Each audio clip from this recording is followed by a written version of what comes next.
Moin moin bei Padautz, bin Nico und spiele Tales of Arise, der 9. Part, und heute geht es in den Este-Luvah-Wald, denn wir suchen nach Almeidrea und dafür müssen wir den Aufzug im Erdgeschoss der Ruine untersuchen und die Festungsruine befindet sich halt im Este-Luvah-Wald, so heißt das Ding. Und ich habe ein bisschen gespielt off-stream, aber habe hauptsächlich ganz viele Fische geangelt, weil ich da Spaß dran hatte.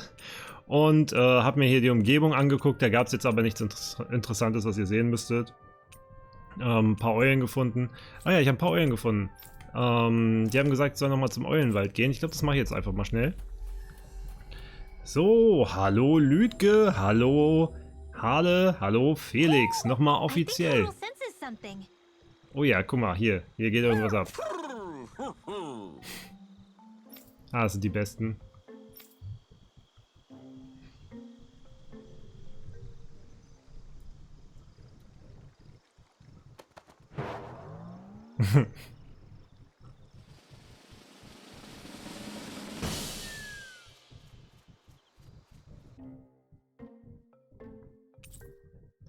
Silber-Sündenschl-Rüst. Replikat der Rüstung eines legendären danaischen Helden. Der gelbe Stoff über der Silberrüstung zeugt von der Tapferkeit ihres Trägers. Kupfer-Sündenschl-Rüst. Und rot-schwarze Wolfsweste. Und grüne Wolfsweste. Und wolfslose Weste. Und rote Haarnadel. Und silberne Haarnadel. Und dunkelblaue Haarnadel. Alter, was ist hier los? I didn't realize that so many still remained. Danan owls truly are majestic indeed. I thought the Danan owls had all but died out myself. That's what I get from Felix making macht mit, hat er assumptions. schon das Go gegeben. Just so we're clear, this place is supposed to be a secret. Yes, I'm aware. Places like these should be kept out of the public eye. It's a pity, though. With proper training, they could be made into a magnificent chorus.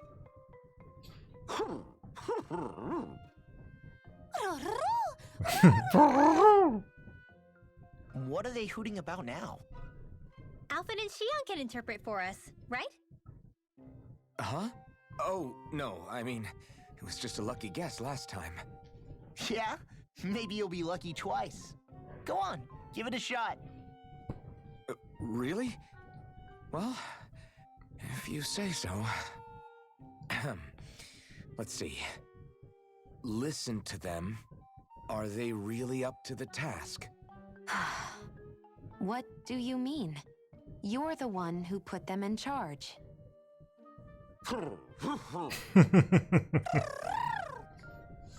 It's my responsibility to protect our friends. Stop trying to take everything upon yourself. This is what the owls are saying? Of course. Die sind sehr voll sicher. I must say, though, we've found quite a number of owls. It's a testament to how much you care for Hootle, Rinwell. I wonder which branch Hootle will perch on. Rinwell? Oh, nothing. Don't mind me. Well, come on. The perches are only half filled. We've got to find the rest of the owls.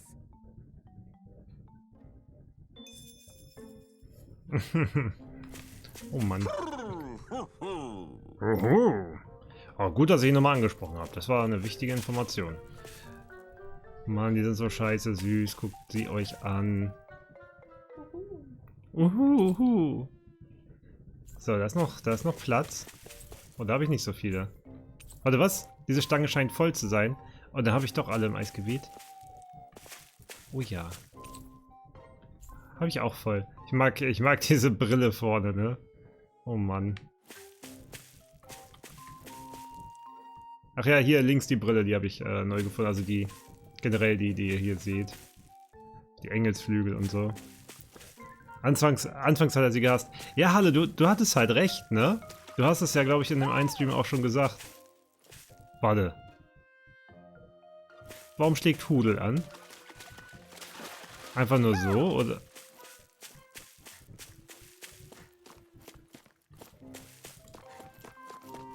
Gibt's... Nee. Ist das dann aus Prinzip anschlagen? Oder gibt's... Ja, ich glaube, das ist einfach nur so, ne? Wäre ja blöd, wenn hier jetzt eine versteckte Eule wäre. Ja, wir haben so ein paar Items jetzt gesammelt. Zum hübsch machen, ne? Oh. Ich habe safe vergessen, wo das geht. Hier bei Outfits. Okay. So, hier habe ich nichts Neues. Das ist neu. Oh.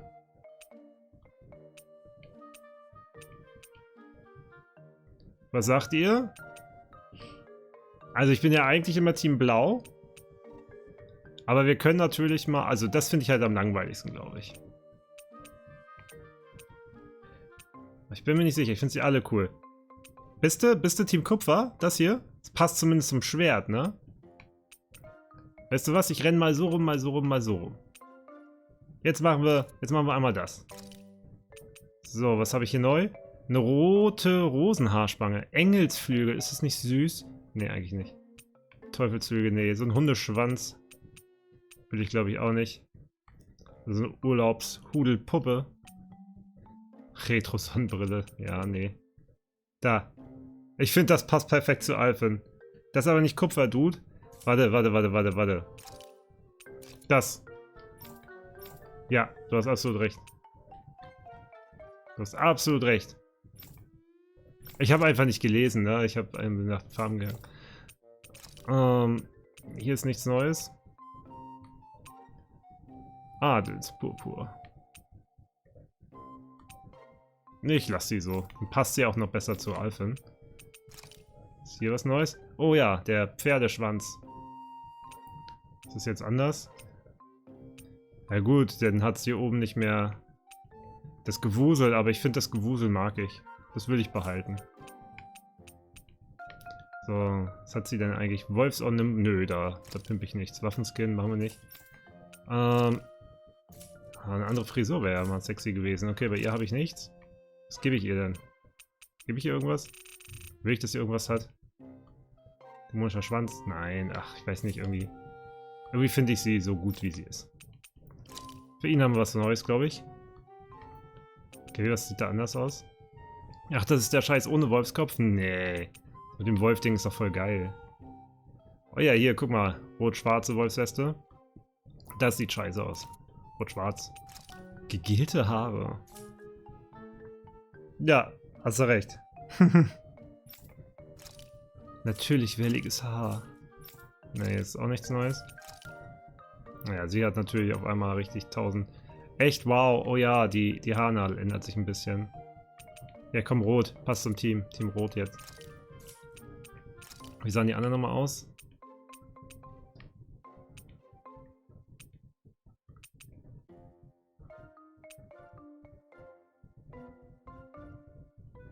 Ich finde ihr Rot nicht so hübsch. Ich lasse sie blau. So. Da haben wir das jetzt. Spielen wir jetzt weiter. Wo war das? Das Ding hier und da hinten. Bam. Also halt krass, ne? Man kann irgendwie so viele Outfits in dem Spiel freischalten, aber man kann sich auch per DLC 30.000 Milliarden neue Outfits kaufen für teuer Geld. Kann sich ja selbst als DLC kaufen, dass man Level-Ups hat oder FP bekommt und all so ein Scheiß. Oder man spielt einfach das Spiel. Something feels odd here. Be on your guard. I suppose if you're a lord going into hiding, a forest is one place to turn. We don't know for sure she's here. Keep looking. Ich bin mal gespannt, wie Almeidrea aussieht. Gar keine Ahnung.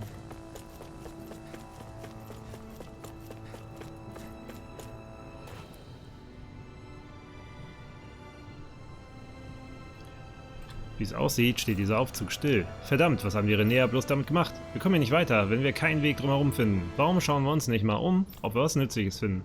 Eine weise Idee. Vielleicht finden wir einen anderen Weg nach unten. Bist du auch einverstanden, Shion? Klar. Oh ja, eine weise Idee. Lass uns mal umgucken. Das ist bestimmt der erste Mensch, der diese Idee hatte. Krass. Krieg direkt eine 1 für gute Mitarbeit.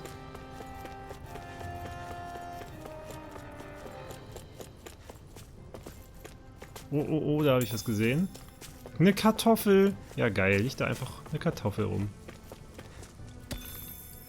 Astralerz. Ja. Ich habe mir auch beim Schmieden ein paar bessere Waffen schmieden können. Es gab zum Beispiel Echsenflossen an der einen Angelstelle. Da musste man gegen diesen Echsenboss kämpfen, den ich im letzten Part bekämpft habe. Und das ist jetzt ein normaler Gegner einfach. So, bin ich jetzt hier, geht's runter. Ja.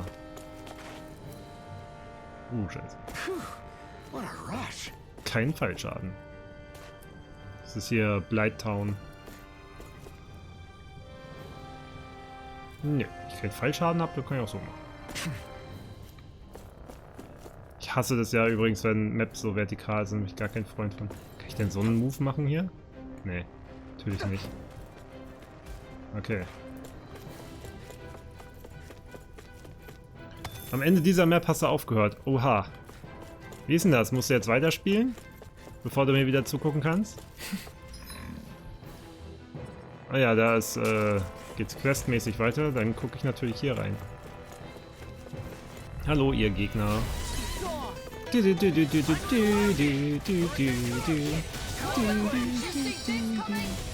Oh, er lernt Mondbogen. Ja, gib ihm. Oh, oh, oh. Oh, warte. Ich habe hier noch... Wo geht das? Kampfsteuerung ist noch auf manuell. Und die Strategie mache ich mal wieder auf gemäßigt kämpfen. Das hatte ich... Scheiße, wie wähle ich das jetzt aus hier? Da, so. Das hatte ich ein bisschen verändert zum Leveln. Au, warum renne ich da auch rein, ey? Wie so ein Alpha-Depp. Erstmal wieder dran gewöhnen. Und jetzt so im Kampf und so. Stream, Sound, alles okidoki. Keine Probleme. Nein, das war voll der falsche Move. Weil eigentlich hätte ich den machen können für diesen Beast-Gegner, um den festzusetzen, aber ist auch egal, ich meine, die sterben eh vorher, von daher. Guck mal, kriegt er einfach hier die Ultra-Power-Kombo von allen auf einmal. Da, gib ihm. Hier, ist noch ein. Da. Und jetzt. Finish him! Massenverwüstung. Bam. Geil, ich mag die Effekte. Jojo, passt. Okay, super. I can chop up vegetable scraps and use them in the seasonings. Should have known that's what it was gonna be about. Du kommst ja jetzt wahrscheinlich auch bald nicht mehr zum Zocken, ja, wenn Elden Ring draußen ist. Da hast du ja dann einen anderen Fokus. 8500 Gold. Ja, ich brauche auch Gold. Ich habe keins mehr. Ich habe nämlich ein paar Waffen geschmiedet. Eine Literatursammlung über Astral Arts aus verschiedenen Forschungsbereichen. Eine Sammlung alter Versuchsgeräte. Jemand hat Erinnerungsstücke aufbewahrt. Aha, hat er das? Gut. Nein, ich hab's getan. Oh, Harle. Du hast es kaputt. Wegen dir hat's bei mir richtig so Klirr gemacht. Immer wenn das passiert. Oh Mann, ey. Gut. Ich versuche jetzt in Zukunft noch einmal gut zu sagen. Ach, Tiny Tina kommt ja auch noch. Müssen mal wieder Zeit finden, ein paar Borders zu lenzen. Aber es kommt halt gerade so viel interessanter Stuff raus. Ey, ich krieg aufs Maul.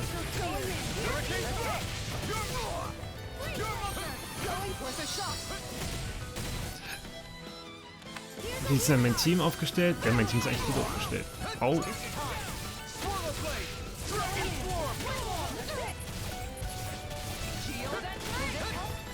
Die sind aber auch einfach ätzend. Da. Festsetzen. Die Batterie von Wireless Controller ist schwach. Du bist schwach. Ich habe den auch vor eine Stunde lang angeschlossen. Schau ich mal relate das Kabel.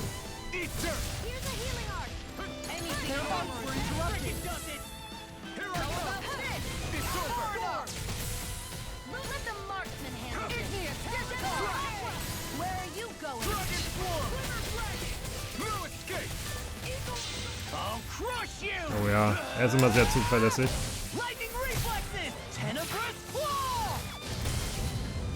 Müssen wir das gleich mal durchlesen, was da geschrieben ist.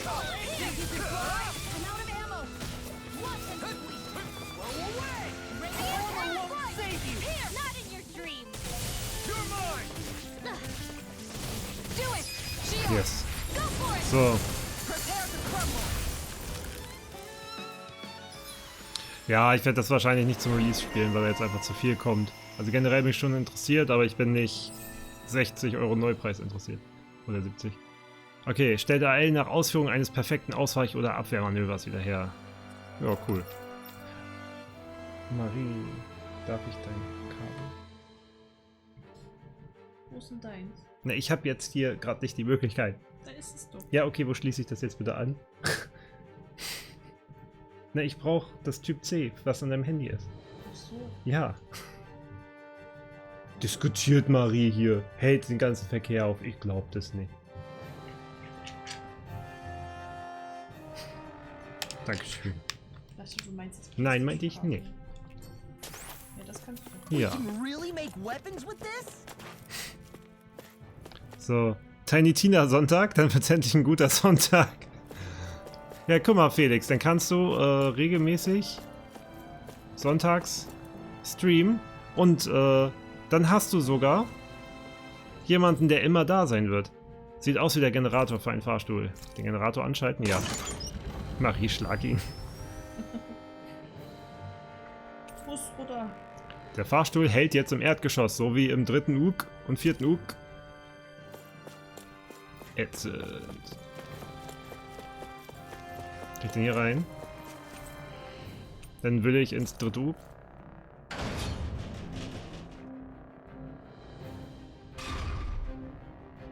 Scheiß Fahrstuhlgewichse immer, ey. Ich hasse das. Oh ja, Gespräch. Gib mir, dann kann ich was trinken. For the hideout of a runaway lord, this place is a lot bigger than I was expecting. Do you think she had it built with that Ich in bin mind? unvorbereitet. Ich habe das Kabel da hingepackt. Personally, Und sie I hat sich think das this used to be gesnackt? part of a Dannen castle or fortress of some sort. Doch. How can you tell? Das lag doch schon die For ganze one Zeit. Ja, thing, das lag da, weil it ich das doesn't vorne look like a angeschlossen habe. storehouse. For another, Vor it's 30 old and you Stunden. can tell it was built to let people hole up Vor 2 inside of it. Stunden. Huh. I'll take your word for it. I don't know the first thing about brick. You know, I've always thought you were a smart little cookie. But damn, Rinwell, you really know your stuff. It's no big deal. I've just read a lot of books is all. If this is meant to be a castle, there wasn't much to it above ground. Are there such things as underground castles? There probably used to be more of it above ground. That is, until 300 years ago. So the main structure must have been lost during the time of the invasion, with only the underground part remaining. And then this lord decided to use it for her own purposes. Have I got that right? But what reason could she have for using this place instead of staying back in her own castle? That's what we're here to find out. Whatever it is, she's up to no good. Right. It's all the more reason we need to hurry up and find her before it's too late.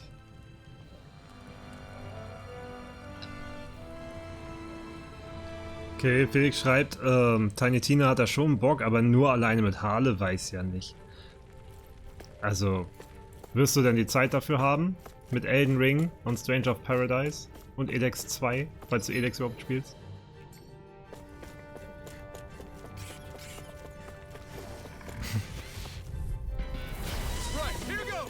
Aber nur alleine mit Harle wäre das sehr lustig. Also ich glaube, das würde den Content deines Kanals auf der Stelle extrem aufwerten. Also ich würde mir das jeden Tag angucken. Du und Harle im Wombo-Combo-Stream? Mann, Mann, Mann.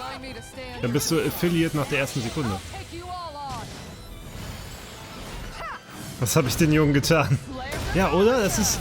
Felix ist immer so anti, obwohl du immer richtig nett bist. Weißt du, hier Felix ist irgendwie am Stream, du postest das im Discord als einziger, nutzt halt Everyone, holst sie alle ran, rufst zu Spenden auf, Felix kassiert all das Twitch-Money durch dich. So, sein neues Paar Schuhe ist nur Harle finanziert.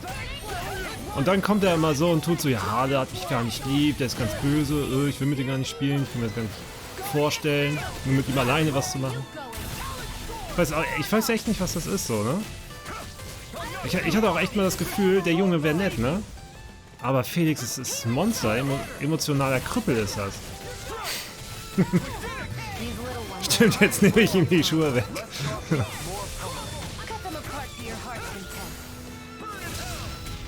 Also du kannst das halt auch sehen, ne?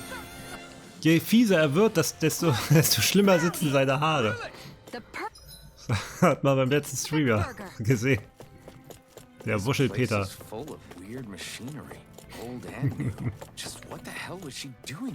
Er ist quasi hier Bully Maguire. Schutzring. Ein Ring, der den Schaden von physischen Angriffen reduziert. Geil. Was ist das? Eine Reihe von verdächtigen kreisförmigen Geräten, die gerade groß genug sind, um eine Person zu umschließen. Ah ja, das ist so ein Zuchttank-Scheiß hier.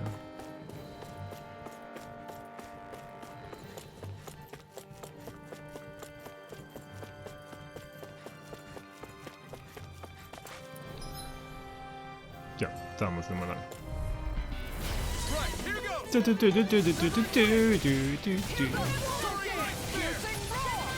Ich habe übrigens das Gefühl vom Balancing her, der Herrscherhieb ist einfach viel zu stark. Also hier, wenn ich den mal benutze, der macht einfach hier 1500 Schieß mich tot Schaden. Und die anderen Skills sieht man ja hier bummelig ein paar 200 und sowas pro Hieb. Aber hier, Herrscherhieb einfach bam, gib ihm 2000 Damage. Der ist einfach viel zu stark. Ah, fuck. Muss halt ein bisschen nah dran sein, aber ist jetzt auch nicht so wild.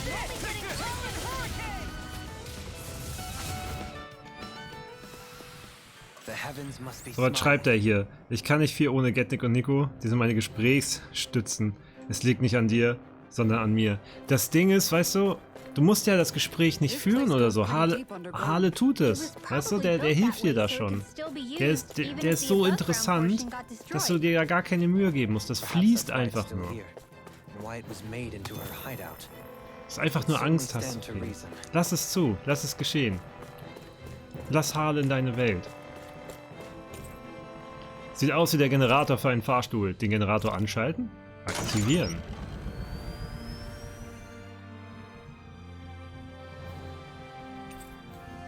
Der Fahrstuhl hält jetzt im ersten Uck.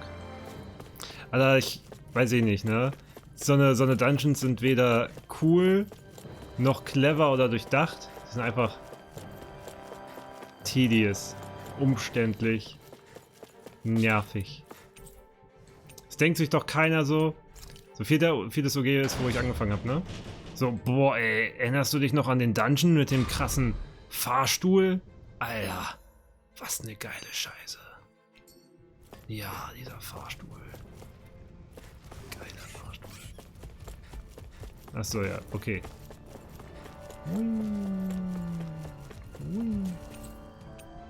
Dahin.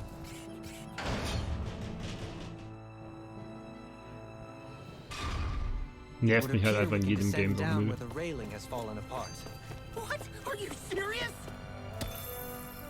Hemmkristall. Und wir haben ein Gespräch. Damn. By all appearances, it would seem she was researching something here. You think so? What kind of research could she have been doing in a place like this? Your guess is as good as mine. Hardly anything the likes of us could imagine. If we assume it was because this area is rich in astral energy, then it's possible she could have been doing any number of things. Indeed. Renan castles and spirit vessels are often found in such locations. Intriguingly, Danon ruins are also known for their abundant energy. You Renans attacked us. Don't act like you're just some... Sheesh, enough already! This isn't the place to pick a fight over this. How can you be so calm listening to all of this? You suffered at the hands of guys like him too. I mean, I wouldn't say I'm calm.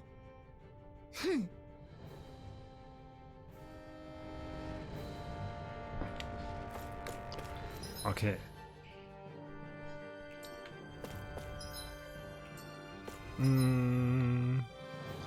Fragezeichen. Na, ich gucke mir jetzt erstmal hier alle Ecken an. So, warum nicht? Sind aber diese ganzen bulligen Kackviecher.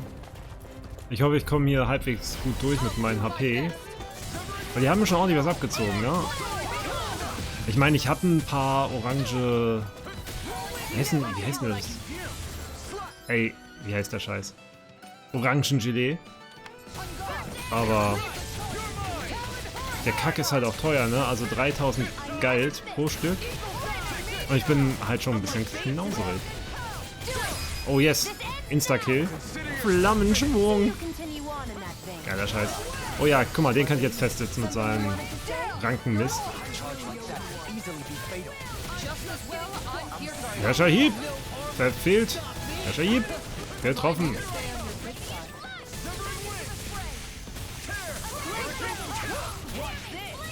Yes.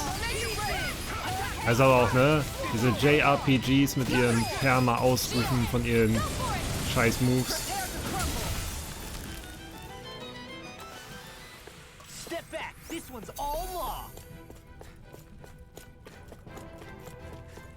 Das nervt mich bei Animes auch immer, ne? Dass jeder scheiß Move irgendwie einen Namen hat. Rechter Haken, linker Haken, Ausweichmove. Jetzt kommt's. Harle hasst mich jetzt dafür. Den Scheiß machen sie auch bei Demon Slayer. Dicker, mach einfach den Move, halt die Fresse und mach den coolen Move und sag nicht 5. Wasserzirkelangriff des Nonsens. So. Im 3. Inning. Hat er nicht gesagt. Jetzt macht der Demon Slayer schlecht. Hat er nicht gesagt. Nein, ich mag die Serie. Aber dieses Move-Gelaber-Gedöns finde ich ein bisschen lächerlich. Außer man brüllt laut Genki Dama, das ist okay.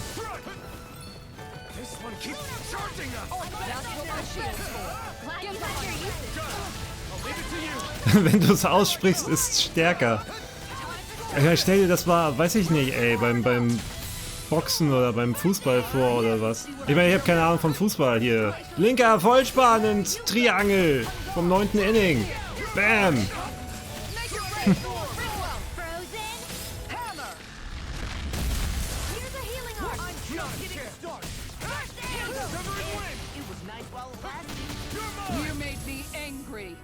You make me angry.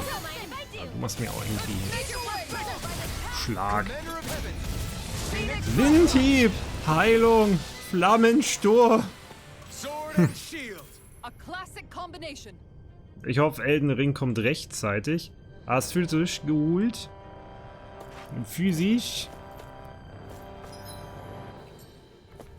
Die so schön hat geprickelt in deine PS5.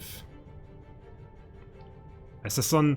Ey, soll ich mich da runterfallen lassen, so dullihaft? Ey, ich hab keine Ahnung. Will ich das? Bin ich da jetzt schon reingewatschelt? Ey, ich hab gar keine Ahnung mehr, was ich hier tue. Nee. Hier war ich noch nicht drin. War ich da oben drin? Ja, da habe ich eine Truhe gesammelt. Ey, ich passe überhaupt nicht mehr auf, ne? Ich spiele das hier nicht mehr konzentriert. Dabei mag ich das. Herrscherhieb! Ich finde das tatsächlich geil, dass man hier auch einfach 2 Sets von Moves hat. Also quasi 6 Skills, die man im Kampf einfach flexibel hin und her wechseln kann. Uiuiuiui. Shion, du lässt aber auch schleifen, ne? Kannst du ja mal ein bisschen heilen, ey. Oh ja, ich mag einfach ihren Riesenschild. Plong. Voll gut. Hey, ich stopp your movement.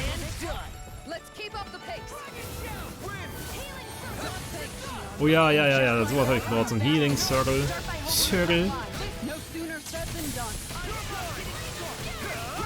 ja, der ist auch tot. Göttlicher Phönix-Zyklon. Oder was du auch immer hast, so. Ich meine, das macht One Piece ganz schlimm. One Piece ist ja auch so richtig langer, lächerlich gestreckter Bockmist. Und die Charaktere werden von Staffel zu Staffel einfach immer hässlicher gezeichnet. Und da nervt mich das halt, also neben diesen ganzen Flashbacks, du hast ja erst noch eine 20-Minuten-Folge, 5 Minuten davon sind Intro, 3 Minuten davon sind Outro, Alter. Und dann sind nochmal 7 Minuten Flashbacks. Und Magie-Tunika. Und dann hast du das, irgendwer macht irgendeine krasse Aktion. Und es gibt ja mittlerweile 20 Hauptcharaktere und dann musst du so 3 Sekunden lang aufs Gesicht von jedem Hauptcharakter hintereinander raufzoomen, wie er darauf reagiert. Und jeder darf jetzt einmal erschrocken gucken, so. Digga. So, Magie-Tunika. Wer hat das jetzt? Sie hat das. Oh, das hat echt gute Werte. So, heute ziehe ich den Hate hoffentlich nicht auf mich, ey.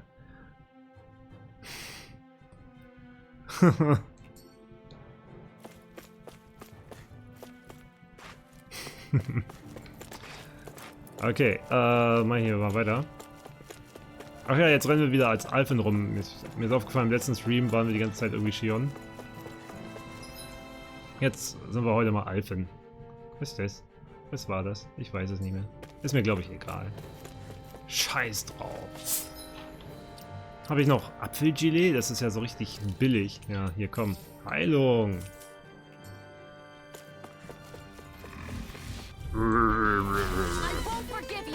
Kristeltier.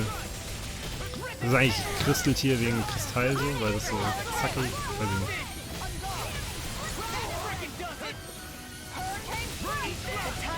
$3000 noch was, dieser Herrscherhieb, ich verstehe es nicht. Ich weiß auch nicht, ist das Absicht, dass der so stark ist?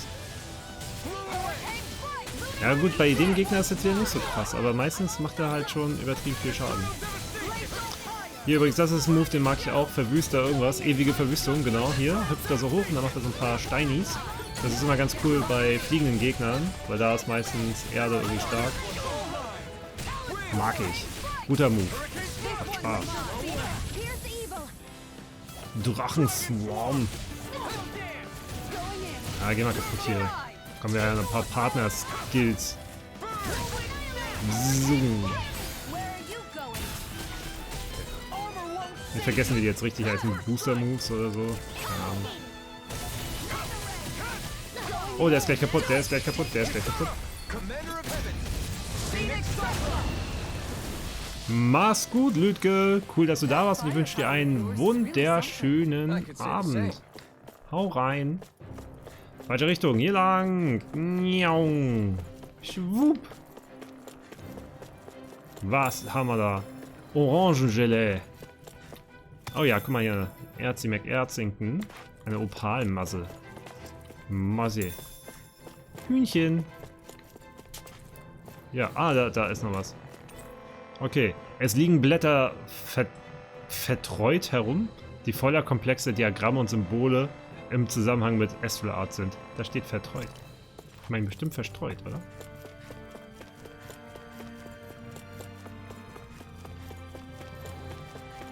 So, jetzt ist der Scheiß hier. Jetzt muss ich hier runterhüpfen. Miau. Oh. Okay. Nee. Jetzt schon den Heilbuffel da benutzen? Ich weiß nicht. Ja, komm. Wird schon seinen Grund haben oder so.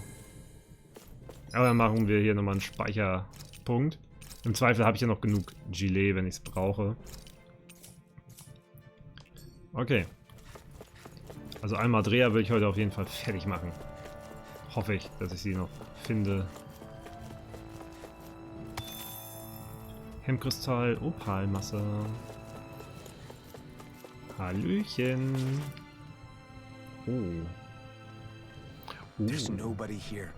It's been nothing but Zugals. No lords, no Renin forces. They have to be holed up somewhere, right? From the look of things, I don't think anybody's been here for a while. If anyone was here, they're long gone now. Nur. That can't be. Look out! We'll figure this out later. Right now, this thing needs dealing with. Alter, warte. Ich hab die Flasche noch nicht weggelegt. Ah! I don't understand. Oh! So. Uff. Okay. Kann nicht fliehen. Ja. Wie heißt der? Temararus. Okay, er macht hier seinen Ausweichscheiß, aber da haben wir was.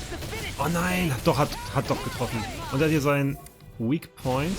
Hier so einen Schwengel hinten dran. Herrscherhieb!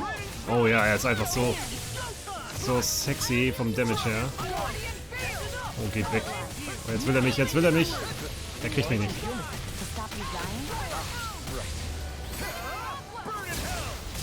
Ja. Also ich glaube, ist machbar jetzt. Hat er schon angenehmere Gegner, aber auch schon schlimmere.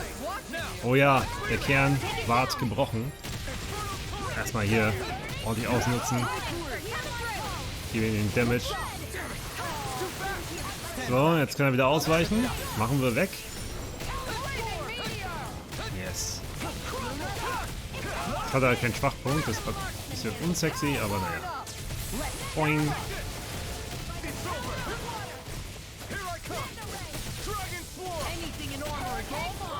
Na.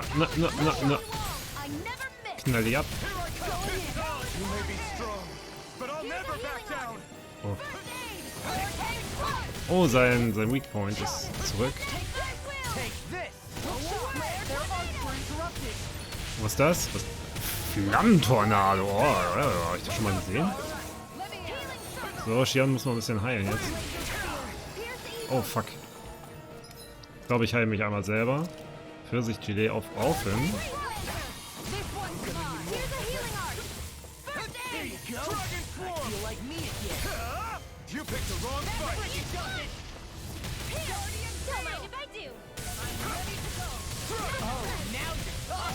Ja. Guck mal hier. In die nächste Phase geprügelt. Mit dem göttlichen Phönix-Zyklon.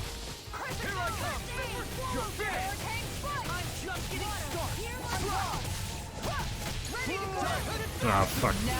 Ein Range-Problem. Nee, seine Beine hier wieder wegwurzeln. Bang. Hat nicht geklappt. Scheiße. Weil er in irgendeinem Ultra-Fuck-Move ist. Oh. Nee, ich mach das selber hier. Trank des Lebens. Auch Shion nicht. KP verballern und dann komme ich hier nochmal ins Heilfeld rein. Ah! Ja!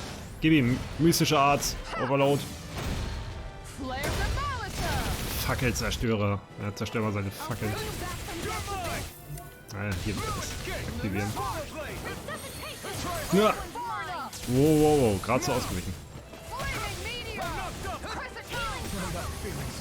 Oh. Aber hat er jetzt hier gerade... Nee.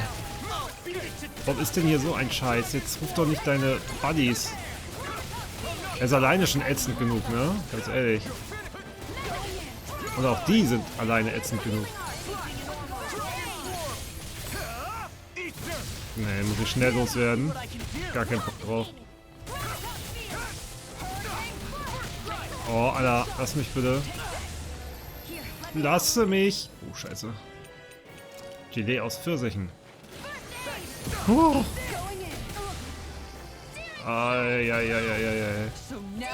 Mich gern bewegen, ne? Finde ich irgendwie voll gut. So. Ich kann gerade nicht erneut wirken.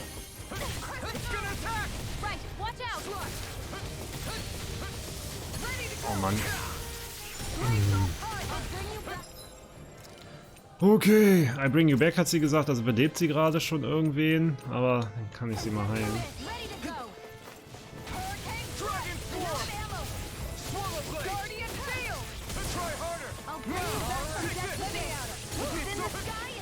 Okay, warte. Jetzt müssen wir mal hier einfach so rausnehmen und nehmen wir mal... Was heißt der denn, ey? Vergessen. Dohalim rein. Kann ja auch heilen, der Dude. Oh Gott. Ah, brennende Hölle! Ich glaube, ich gebe hier nochmal einen orangen Gelee rein. So. Und den hier nochmal kaputt. Sag mal, ich habe doch eben gerade den hier analysiert, oder nicht?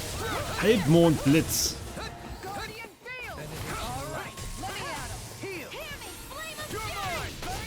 Warte. Den das hier einmal machen. Und wieder zurückwechseln.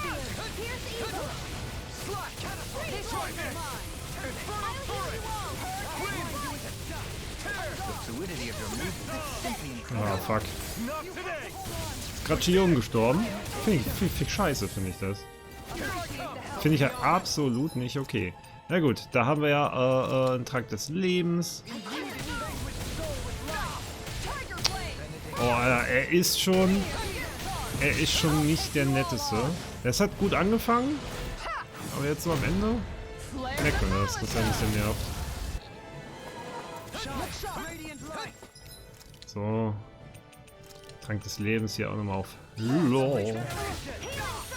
Ah, ja. Oh, ja. Healing Circle, alle rein da. So, und sein Dings ist ja noch da. Aufsteigender Schlag. Ah! Doalin, warum stirbst du denn? Was soll denn der Quark, ey? Orangengelee.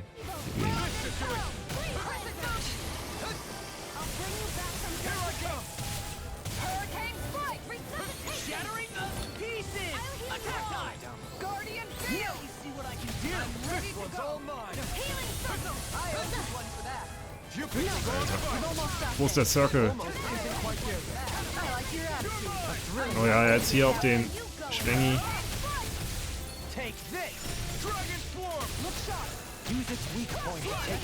Yes, yes, yes. Der Kerl wurde gebrochen. Und ganze Power reinlegen in diesen Angriff. Oh ja, auf jeden Fall mochte er das nicht. Aber jetzt rächt er sich auch. Ist halt auch noch wieder nicht so knusper. Oh ja. Oh. Ach.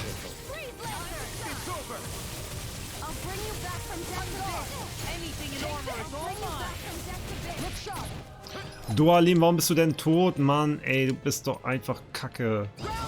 Oh, na, sie hat's gerade schon gemacht, ne? Scheiße, ich hab ja nicht auf die Voice Fights geachtet. Die so penetrant in meinen Ohr schlawenzeln. Ey, du bist doch tot. Du bist doch tot. Oh ja. Alter. Vulkanschuh. Not even my final form? Nein, er ist tot. Okay. Boy.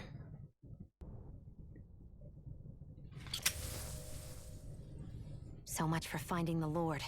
Come on, let's get back to Niez. Shion, calm down. This isn't like you. What's wrong? Talk to me. It's none of your concern. Even after everything we've been through together? The two of us are only helping each other because our Just the interests two of us. overlap. Remember? Are you serious? You helped me come to terms with Zephyr's death. You put your life on the line to save me. Don't tell me you did all that out of necessity. That it was only because we have a common goal.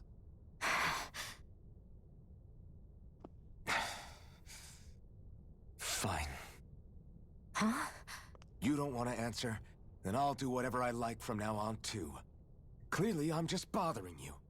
So it doesn't matter if you tell me what's on your mind. But that doesn't mean I'm going to stop looking out for you. Not now, not ever. That's not fair.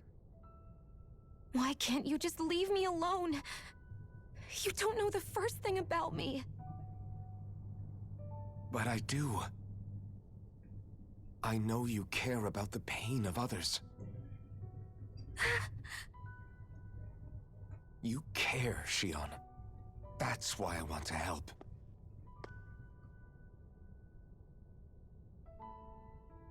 Because of my thorns, I thought I had been doomed to a life of solitude. Until the day I died, I knew I would be alone. And now?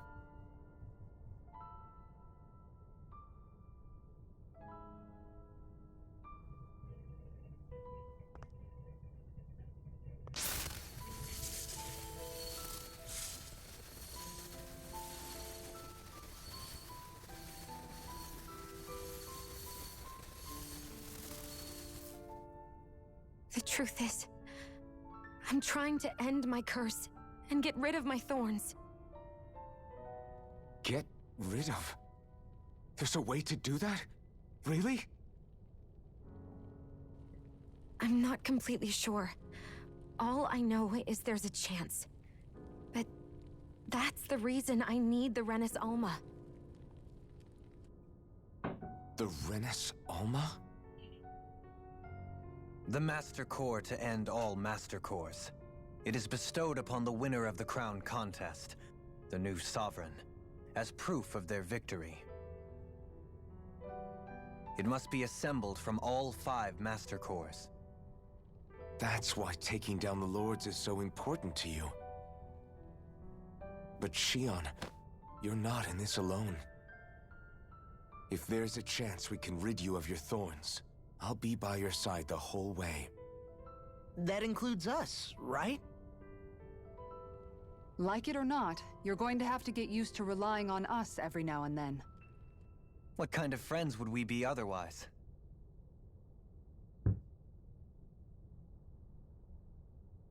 Thank you.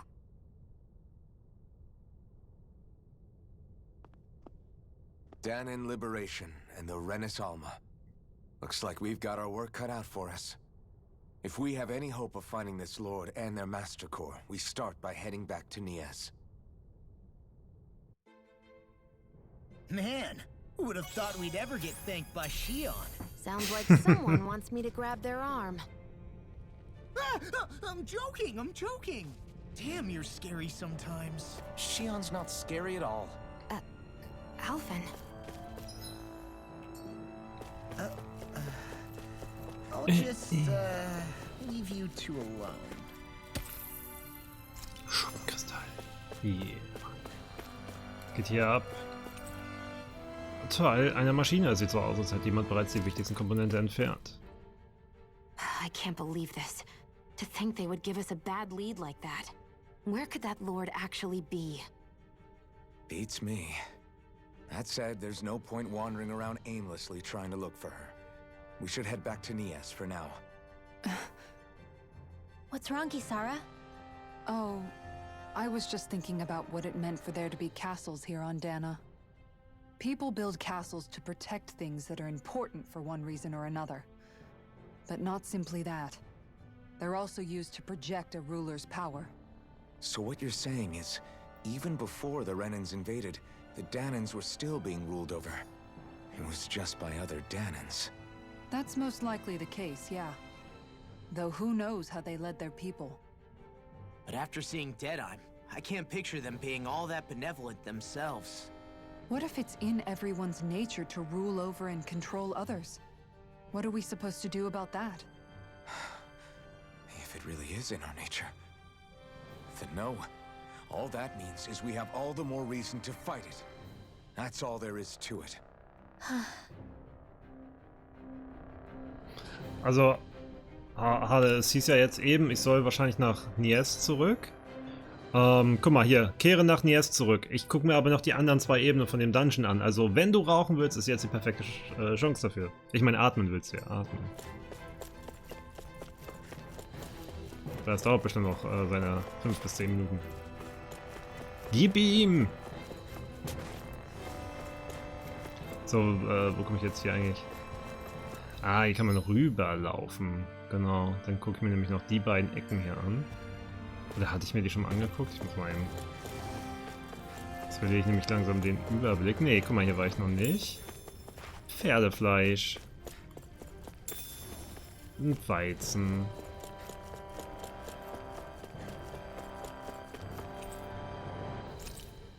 Generator aktivieren.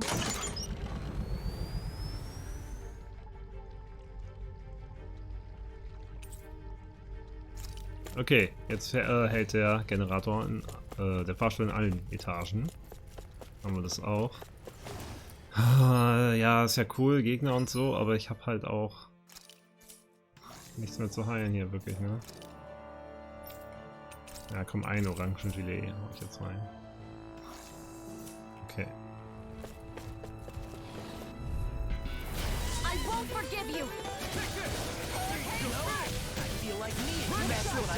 Alter, nein! Warum war...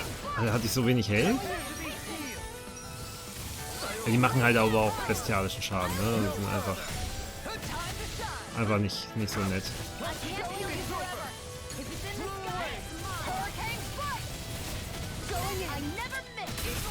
So, okay, kaputt jetzt.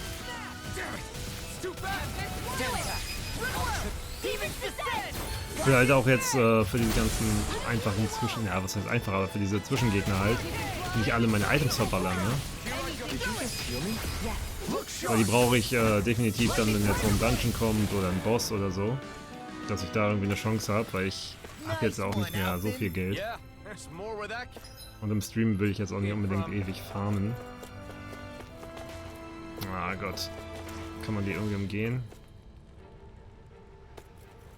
Oh! Ja, nice. Toll. Oh, der hier will zaubern. Oh, scheiße, der hier zaubert schon. Ne, vielleicht kann ich den noch aufhalten.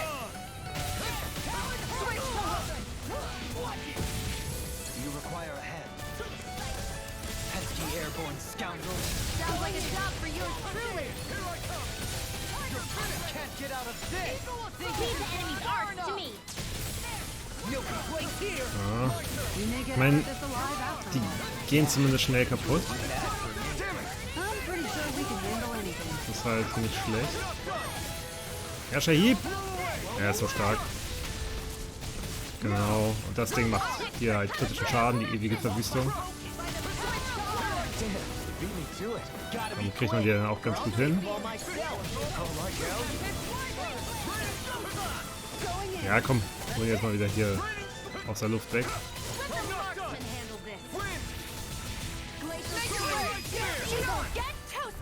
Okay, geschafft mit den aktuellen HP. Aber viel mehr Kämpfe kann ich jetzt hier nicht machen.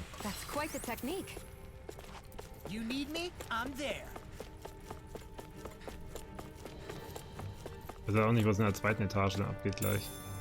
Rotes Eisenkraut. Ja, ist bestimmt irgendwie wichtig. Oder zum Buffen von irgendwas. Weiß ich gerade nicht. So, dann kann man hier nochmal reingucken. Boah, scheiße, die schaffe ich nicht. Die schaffe ich so nicht. Ja, gut. Das hier einmal. Ja. Ah, ich hatte vorhin die KP nicht hergestellt. Ich hatte nicht wiederhergestellt. Ich hatte das nicht bestätigt. Das weiß ich halt nicht. Mach ich erst den? Ja, guck mal, erstmal hier alles reinknallen. Ah, fuck. Ist ausgewichen mit seinem scheiß Move.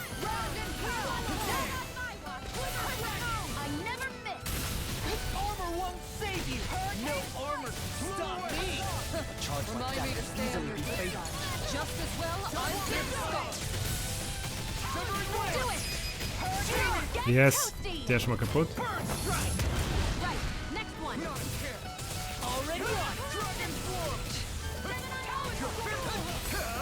Ja.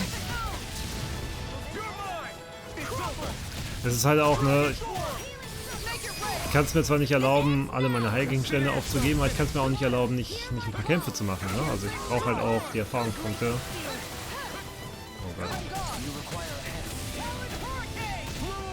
Wo man immer besser leveln kann, wenn irgendwo so ein Lagerfeuer in der Nähe ist. Ja, die Reichweite von Herrscher Hieb muss nur ein bisschen besser sein.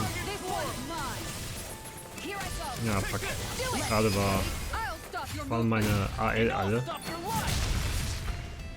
Massenverwüstung! Okay.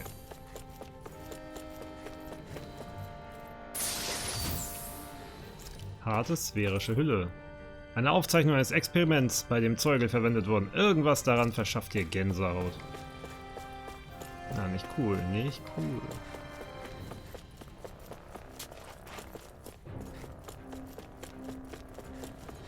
Ich weiß gar nicht, welche Etage bin ich denn jetzt hier eigentlich? Jetzt bin ich in der 2. Jetzt habe ich doch alle durch, oder? Aber warte, da... Ja... Kann man wieder sammeln, das Ding, ja? Genau, in der 2 war halt diese Runterfallaktion.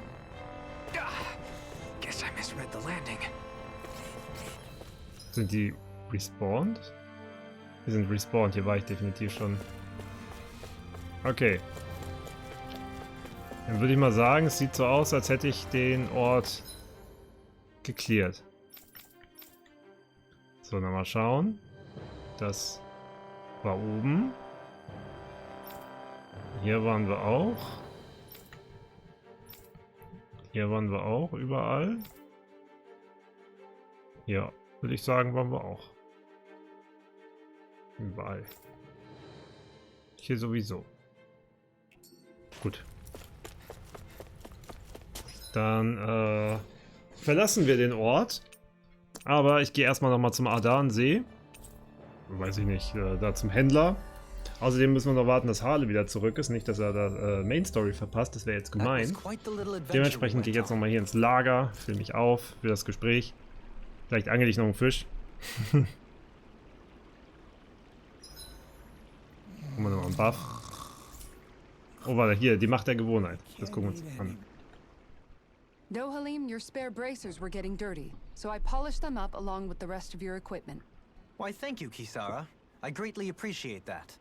Maybe it's just my imagination, but you sure seem to fuss over Dohalim a whole lot, Kisara. It is a little strange. Almost like you're still in his service. Really? That's certainly not my intention. Besides, he's not the only one I'm like that with. Hey, Law, I saw your clothes were starting to get holes in them, so I stitched them back up for you. Oh, wow. Thanks, Kisara. Point taken. Do you just like looking after people? I wouldn't go so far as to say I like it, but I get anxious if I don't. I'd always like to help if I can. It comes naturally to me. Back in the day, Miguel and I used to look after the younger kids a lot, so that's probably where it comes from. He taught me everything I know, and I mean everything. How to cook with wild plants, how to sew clothes so they'll last. Without him, we never would have been able to survive. However, you're not a lord anymore, Dohalim. You need to get used to the idea that people aren't just going to wait on you hand and foot. Yes, you're absolutely right. I'm ashamed to admit that I felt no qualms about her doing all that for me. As both a Renan and especially as a lord, one becomes too accustomed to those beneath you tending to your every need, both Renans and Danans alike. Sure, that's how all you Renans are probably raised. But just to be clear, we're not your servants, Dohalim. Got that? Absolutely. Moments such as this provide me with ample opportunity to confront my unease. It is difficult to tend with my own motivations. What do you mean? The truth of the matter is that my espousal of coexistence in Menancia hardly came from an idealistic place. That instinctive unease I feel deep within serves as a reminder for what it is that all of us here fight for. Don't be so hard on yourself. No one's going to abandon you if you aren't always perfect. Looking at her now, I think she's more like his mom than his servant.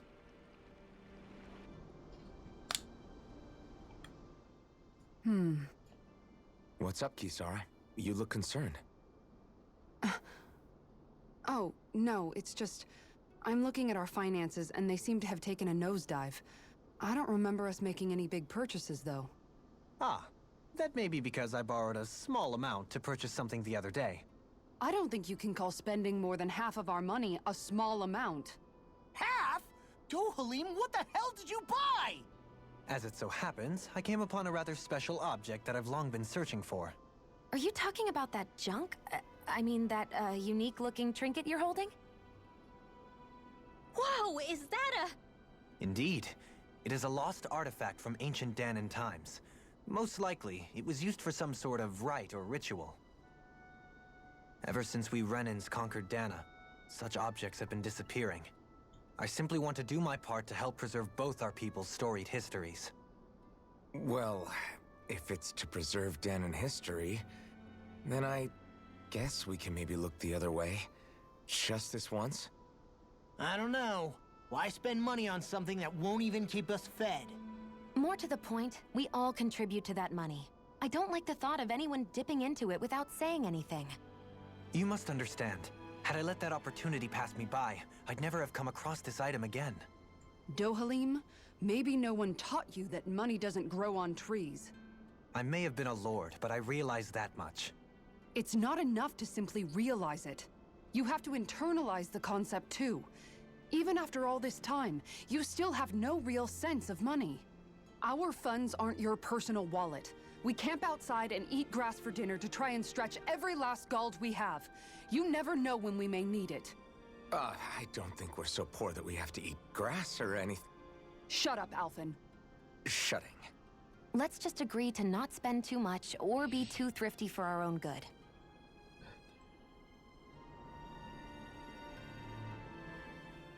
Alphen, your blazing sword draws its power from Shion's Firemaster core, right? So I'm told. Then why don't you use yours, Dohalim?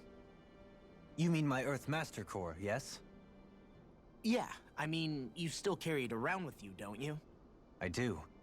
Each Master Core contains the astral energy harvested from Danan slaves over the course of the last 3 centuries. Though only a select few qualified people, namely the Lords, can wield them, they nevertheless hold too much power to simply abandon. If only the Lords are supposed to be able to use them, how come Alphen and Shion can use theirs? That may be because Shion has embedded the Fire Master Core within her body, Something which wouldn't have occurred under normal circumstances. Okay, but why do you still carry yours around? Just as Danans see Master Cores as symbols of the lives and resources robbed from them, so too do I view mine as a symbol of our lasting sins. The pain and agony wrought upon this world by my predecessors, as well as the injustice enabled by my own inaction, are all housed within my Master Core. It is a testament of all that I have done wrong. It cannot ever be used again, nor fall back into the wrong hands. Dohalim. You didn't differentiate between the deaths of Danans and the deaths of Renans. Danans and Renans both spill blood and languish in agony all the same. I just couldn't bear to hear it any longer. That's all. Little late for that.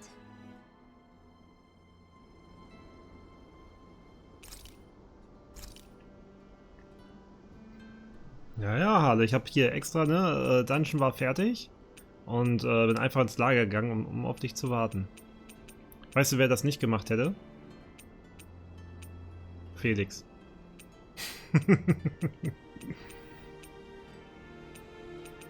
So, was will ich denn hier haben? Erfahrungsboost. Ah, nee, hau ich mir zum Leveln rein. Erhöhte Verteidigung, ja. That came out great. Everyone's gonna be real surprised. Ein Gespräch mit Kisara. Gönnen wir uns. Maintaining your shield? It's becoming a familiar sight. Miguel was the one who taught me how to maintain my equipment after I first joined the Guard. Now it's just a part of my routine.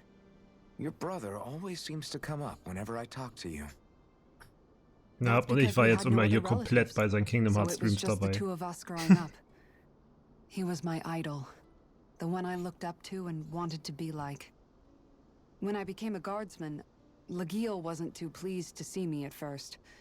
It was Miguel who really welcomed me aboard. Lagiel? Oh, right.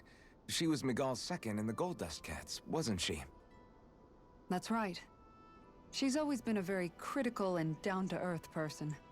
In other words, the complete opposite of a dreamer like me. You're more an idealist than some pie-in-the-sky dreamer. Even so, that's my brother's doing. He'd never let me stop seeing a brighter world. He always did what he could to keep me smiling and happy. You must have meant a lot to him. He wasn't just kind either. He always worked so hard to set an example for me and everyone else around him. He was a true big brother. So much so that when he thought I was asleep, he'd slip out of the house to go training on the outskirts of town. You seem to know a lot about it. That's because I only pretended to be asleep and would follow after him. You know what? I'm at a good stopping point with my shield. If you've got time, how about I tell you a couple more Miguel stories? I guess I'd better get comfortable.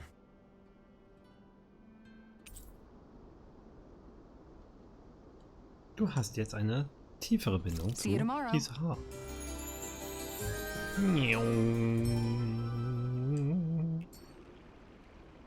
Before we go, do you guys have everything? Ja. There's something in the water. Genau, hier hatte ich ein bisschen gelevelt, aber die sind halt echt ätzend, die Gegner. So, also, Items vielleicht nochmal. Erstmal verkaufen. So. Verkaufen. Guck mal, ein paar Kupferstücke haben wir zumindest. Jetzt gucke ich mal beim Schmiedeteil. Was geht da ab? Falsche Taste. Waffen schmieden. Habe ich schon wieder was Neues? Er ist ja gut ausgerüstet. Drachenflammensack fehlt mir. Oh, ich könnte ihr die, wie heißt das Ding? Katzenbastion machen. Ich glaube, das mache ich auch. Ja, das mag ich. So. Astralkristall fehlt mir. Habe ich nicht. Ja, ich könnte ihnen halt einen besseren Stab machen, aber ich kann auch drauf scheißen, bis ich mir den holen kann. Aber ich habe Dohalim jetzt eh nicht im Hauptteam. Ja, so eine Zwischenwaffe mit ihr könnte ich jetzt auch machen. Mache ich aber nicht. Da warte ich auch. Also Astralkristall brauche ich. Hauptteam ist gut ausgerüstet. So. Bam. Dann haben wir ein paar Heil-Items verbraucht. Ich gucke mal, ob ich noch gut aufgestellt bin. Zitronengelee kann ich mir jetzt kaufen. 2000 ist halt teuer. Also Orangengelee, ja. Ja. Fucking. Ich hole mir 2 und Pfirsichgelee. Den Rest. So. Muss reichen. Trank des Lebens. Ich verkaufe was. Ich kann doch bestimmt irgendwas verkaufen. So. Ich meine, ich habe hier ein goldenes Gelee. Das heilt halt 100%. Aber ich kriege hier auch 10.000 für, ne, wenn ich das verkaufe. Ich glaube, das werde ich auch irgendwann verkaufen. Was macht Alex hier? Ja, belebt halt auch wieder. So, den Rest behalte ich. Hier, guck mal, sowas. Fester Megaknochen. Wer braucht denn so viel davon? Ich nicht. Bizarre Megakerne. Den ganzen Scheiß. Ja, hier ein paar kommen davon weg, aber nicht so viele. Oh ja, oh, ich habe sehr viele Sturmschnäbel. Ja, geil. Dann kann ich jetzt auch wieder ein bisschen Geld ausgeben. Trank des Lebens. 7. Orangengelee, so. Alles 10 Mal. 15 ist Max, aber das ist mir dann zu krass. Nee, das kaufe ich mir nicht. Okay, dann bin ich gut dabei. Und speichern, habe ich auch schon lange nicht mehr gemacht. Okay, Niez. Hey.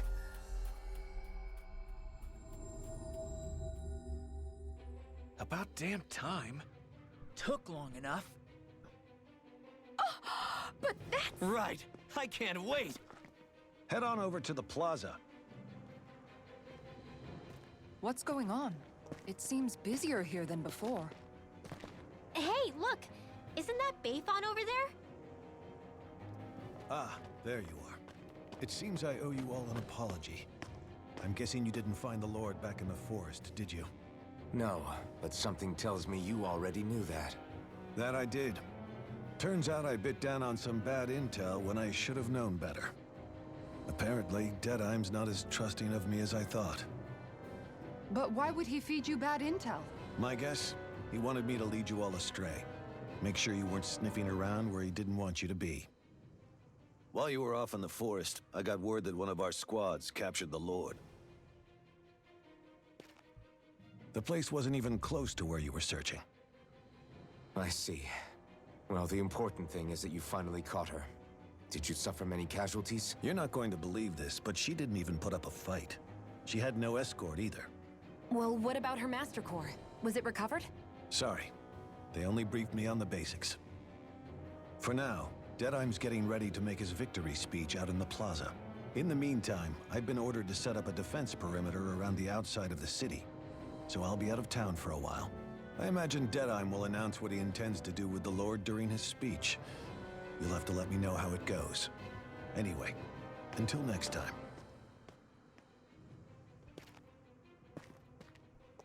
A Renan Lord surrendering without a fight? Something doesn't add up here. I'm afraid I can't say I know much of her lordship personally. There's a lot about this that doesn't make sense. The Master Core is a concern too. Let's stick around like Bayfon suggested and see what happens. We don't leave until we get to the bottom of this.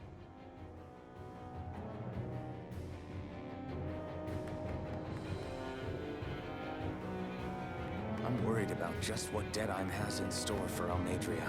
For now, let's wait at the inn until he gives his victory speech. Ja, ich muss sagen, ich träume da jetzt auch nicht. Aber ich habe Deadheim von Anfang an ja nicht wirklich vertraut. Everybody's so excited. They can hardly be blamed when they've apprehended an enemy leader. That said, Yeah. Isn't there some way to calm them down? Die finsteren Schwingen haben wohl irgendeine große Ankündigung, die sie auf dem Hauptplatz machen wollen. Sie wollen ihre eigene Macht über Marksa festigen. Geh hin, wenn du willst, aber ich spare es mir. Nein, danke. Man sollte meinen, sie hätten Wichtigeres zu tun. Gehen wir mal hier rein. Arschloch ist ein Arschloch? Wer hätte das gedacht?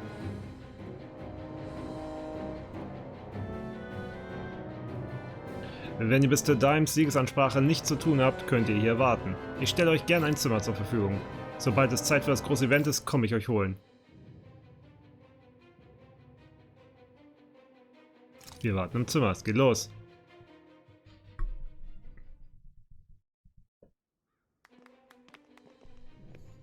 These must be the Danans the Darkwings freed. Yeah. The city might be in ruins. The people have risen from the ashes. This is the place Bayfun said Deadheim would reveal the Lord's fate. I wonder what he'll do to her. Well...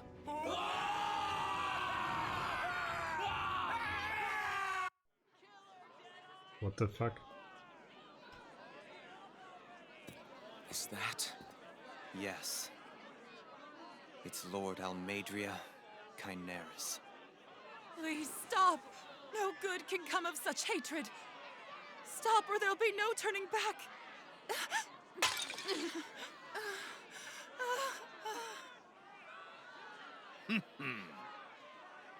Is this supposed to be justice?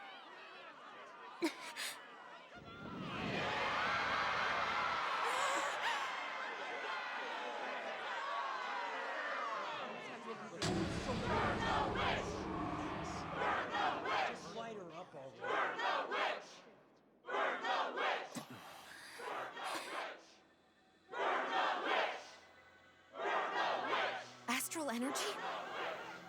Why now? You don't think that... The fruit of Helgen.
Just...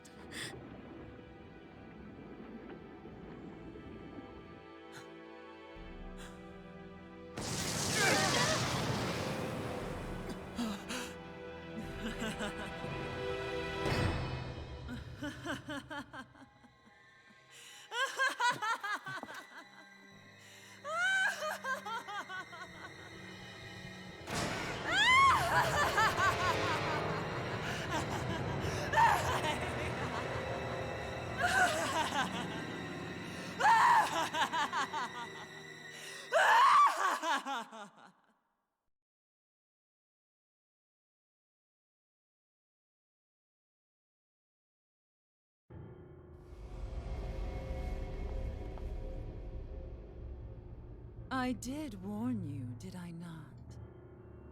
Nothing good can ever come of such nasty hatred.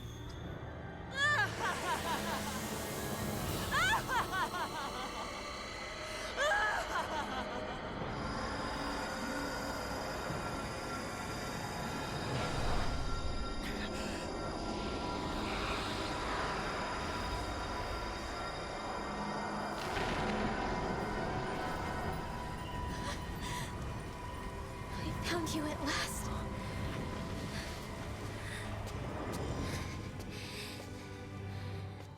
I swear it.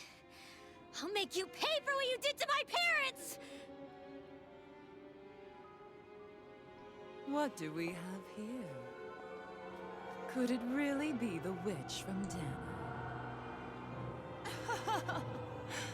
Honestly, I thought I had wiped all of you out of existence back then. I guess there was One survivor after all. Hey, Grinymuk! Shut up! This is the only thing that's keeping me going anymore. Stay out of my way or I'll kill you! Grinymuk. I'll kill you. I swear it. I will kill you!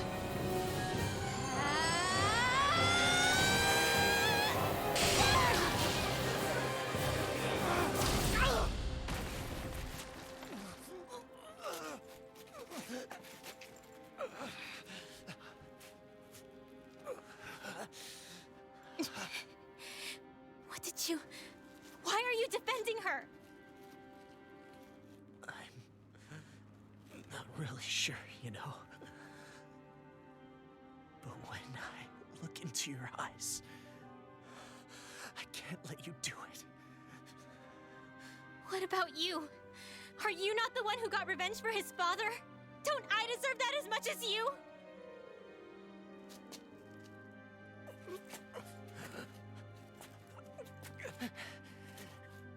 Move aside. If you don't, then I'll blast you again. Even so, sorry. I'm afraid that I can't let you do that. No way. I can't let you kill her. Not while your face is full of the same hatred as those people who died. You saw what she did. What are you saying? She should just get away with it all? You're right. Rinwell. I don't know what I'm doing. But still, I know it's wrong. If you go through with this, I know you'll regret it. I'm sorry. I am. Forgive me. I can't believe you. You, of all people. Of all the people!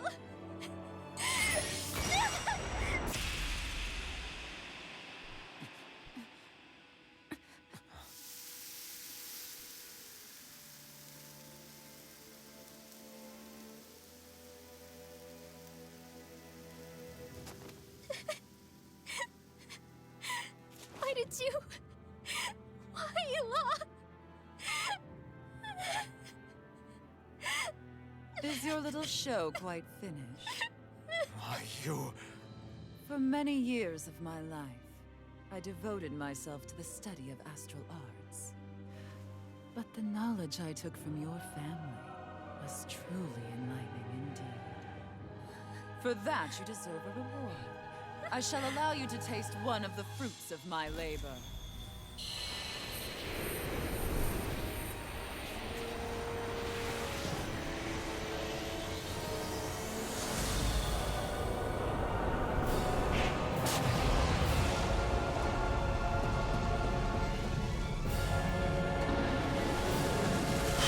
Rearranging life and death to form new hellish compositions.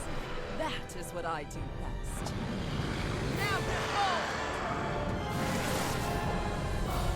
Ich glaube, ich bin nicht bereit. Oh Gott. Aber es ist echt so ein Ding, ne? Alle anderen gucken nur zu, während die hier ihr GZSZ-Drama haben. Weiß ich nicht. Oh. Level 29. Das könnte hart werden. Weiß ich nicht, sein Schwanz sieht aus einer Schwachstelle. Aber ganz ehrlich, ich könnte mir richtig geil so ein Tales of Arise Anime auf Crunchyroll oder was vorstellen. Und das in diesem Style, wie eine Cutscene eben. Ist halt super sexy. Law ist halt schon tot, ne?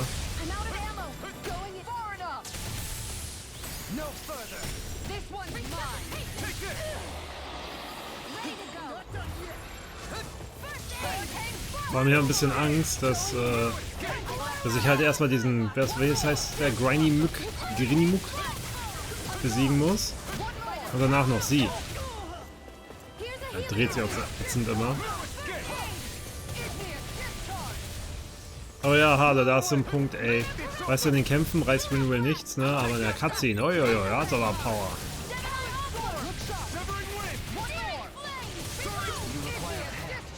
Ey, Law ist schon wieder fast tot, ne? Oh. Ey, das ist, bisschen nervig mit seiner Windskill, die er immer hier beim Schweif macht.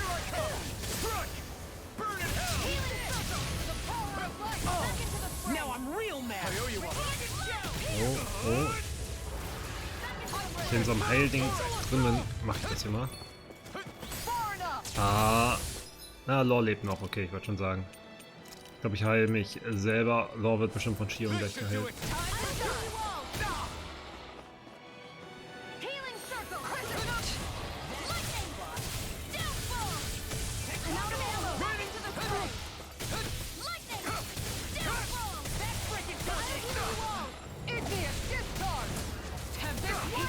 Oh Gott, ich war gestunt. Weg, weg, weg, weg. Ah, er macht halt schon wieder diese Windscheiße. Ja, ich baller jetzt schon mal Orangengelee. Ich werde es sowieso brauchen in dem Kampf. So, was ist hier los? Aber die Hexendame sieht schon gut hier aus. Hade schreibt zu rote Haare. Sorry, Marie. Ey, also ich mag ihr Design tatsächlich. Aber ihre Haare waren ja eher so rot-orange. Oh, scheiße, ey. Und die halbe Möppe hing raus. Also nicht Winterwelt geeignet hier.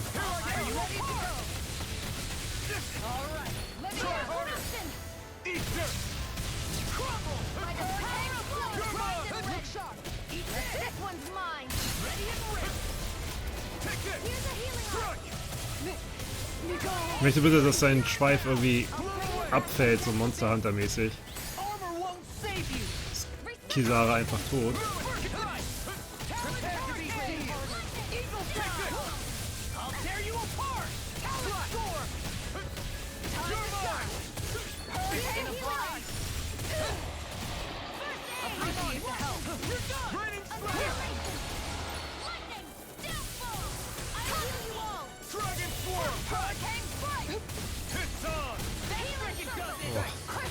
Ausgewichen.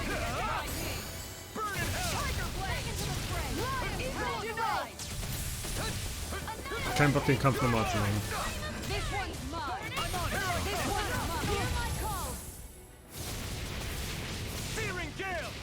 So, kriegt die ganze Macht. Oh, schnell weg. Ja, war echt nur noch ein Pfirsich.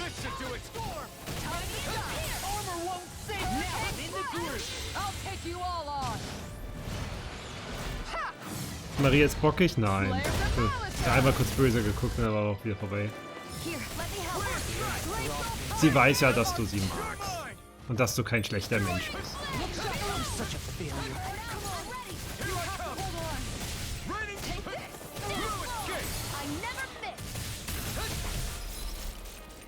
Ich übernehme mal das Wiederbeleben.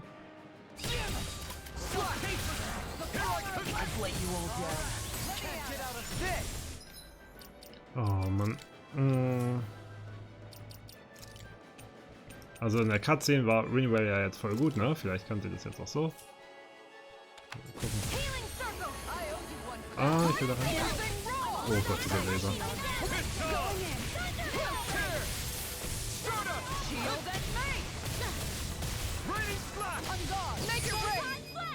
Ja.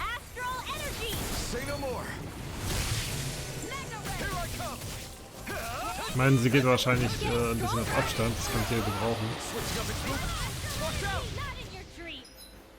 So, und Trank des Lebens, dann kann ich nebenbei nämlich schon mal wieder Lore hochbringen.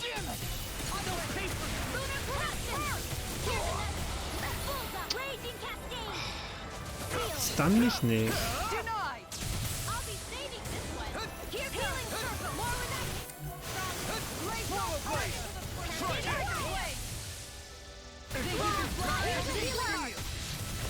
Oh, was Neues gelernt. Ja, ich glaube Orangengelee gebe ich mir.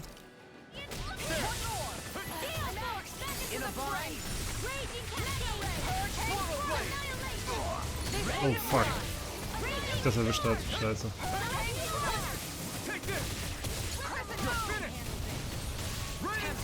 Thank you.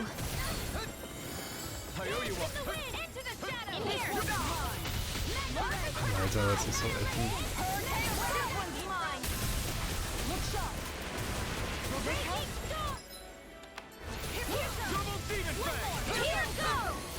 Ich wäre auch mal hier so. Wie effektiv ist das? Geht, ne? Macht jetzt nicht den Damage.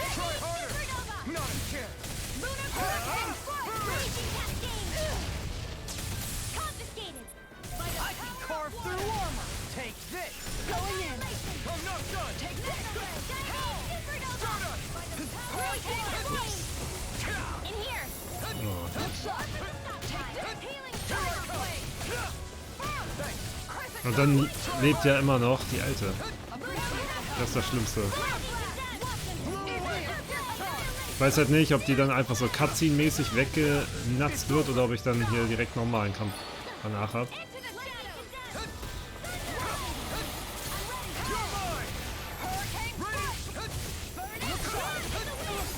Und wenn, dann weiß ich nicht, wie ich ihn schaffen soll.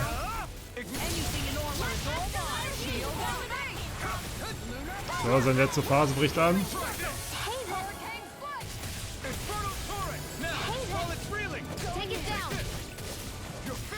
Oh, der Schweif ist ab.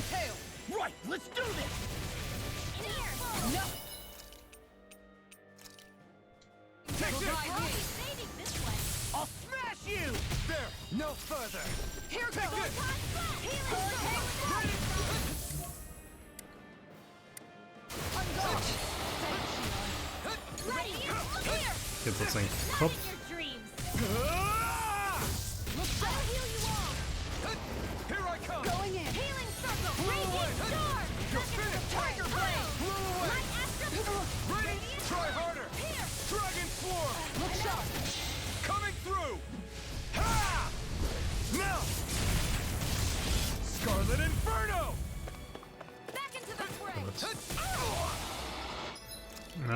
Orangengelee. Da schon wieder fast alle. Oh, geh mal weg. Das hat jetzt wieder in seinen Ult.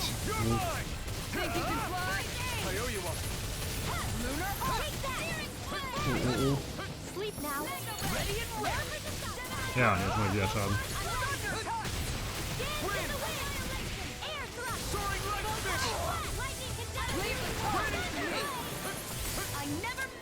Er ist bald kaputt.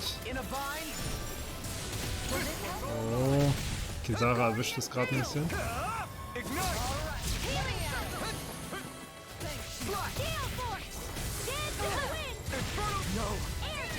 Scheiße. War ein bisschen zu mutig, das jetzt einzusetzen.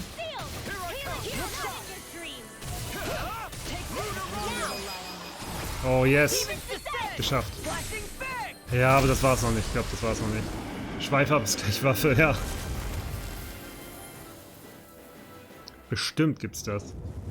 Is everyone all right? Yeah. But Almeidrea got away. Linwell, are you... What the hell happened here?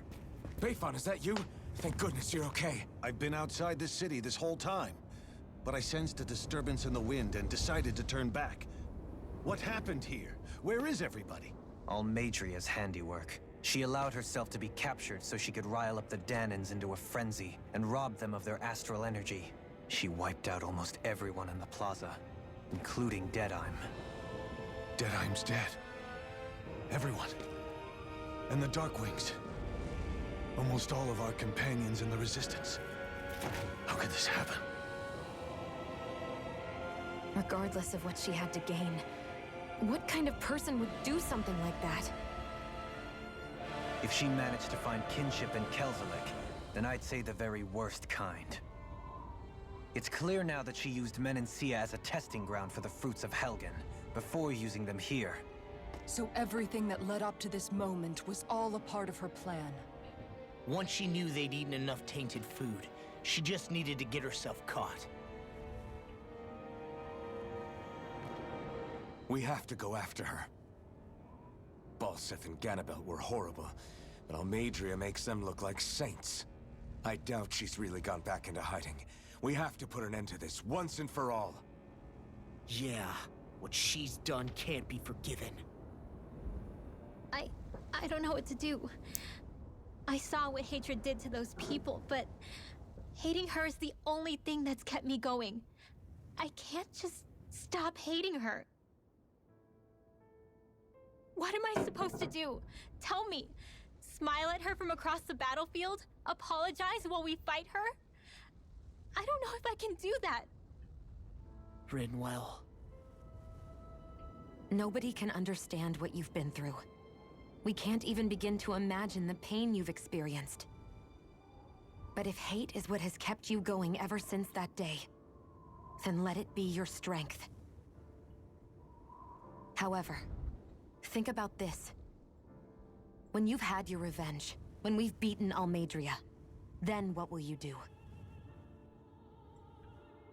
Huh? I'm saying you're going to have to find a way to survive once that hatred is gone. When it is, what do you plan on doing then? I don't know. I've never thought about it before.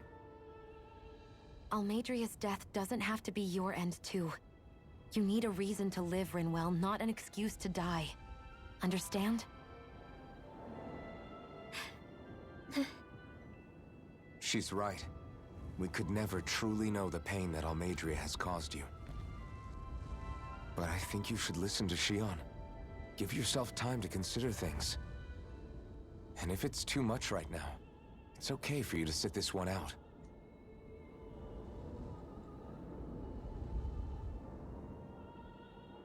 No.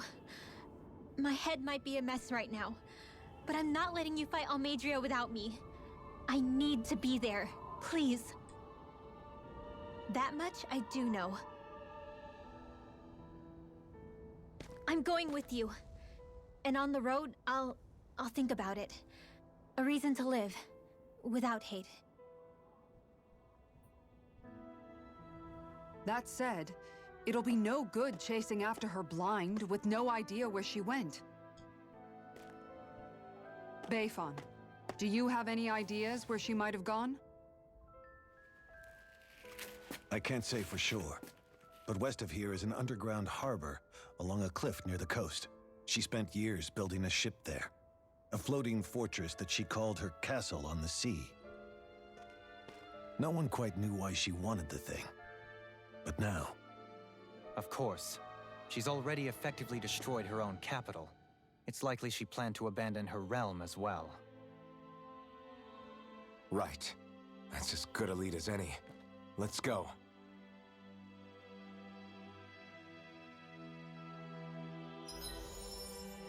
Mehr Skills für Lore. Der Intervenierer. Mehr AL und Inspiration stellt eine geringe Menge eigener KP wieder her. Ja, das lernen wir mal. So. What's that woman going to do next? Nothing good, I'll bet. Astralkristall, geil.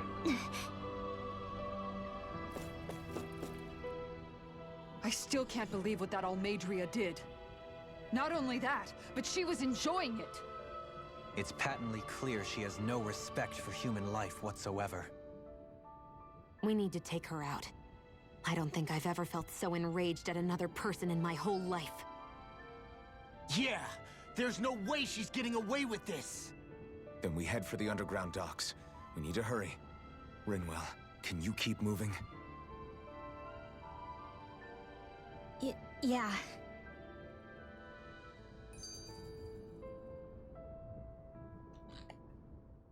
My family and I, we spent all of our days just living in hiding. Until one day when we were found and attacked. I was the only one my dad and the others hid. That's the reason I survived. While the rest of my family was butchered. The only thing that I could see was the crest of a lord glowing through the smoke. And then... It was Almeidrea who did it. I'm sorry, Rinwell. That woman. Did she really find the existence of Danon mages to be that much of a threat? Enough to invade another lord's territory? No, I doubt that. Most likely, she was after their knowledge and techniques. She only did it so she could become stronger. That's the kind of woman she is. In retrospect, I do remember her making it sound like she created that monster she summoned. A monster. I wonder, do you all think of me as a monster? Because I'm able to use magic even though I'm Danon? Rinwell. Of course we don't think you're a monster, you dummy. Huh? I might have had to hold you back, but it's her fault any of this ever happened, not yours. Got it? Law.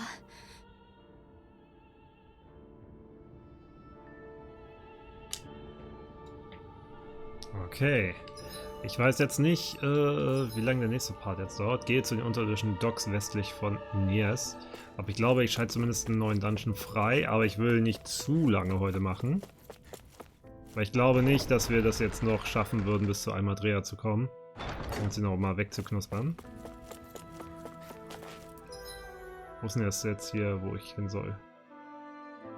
Gehe zu den unterirdischen Docks westlich. Ach, die Verborgene Werft. Ja, die habe ich schon mal freigeschaltet.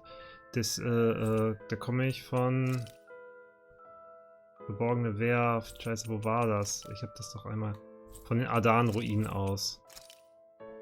Da, und da ist die Verborgene Werft. Guck mal. Zum Glück bin ich hier überall schon lang gewatschelt. Kann man das ein bisschen abkürzen. Looks like we made it here in one piece. Bin ich aufgehealt? Nee, bin ich nicht. Dann mache ich das jetzt aber nochmal.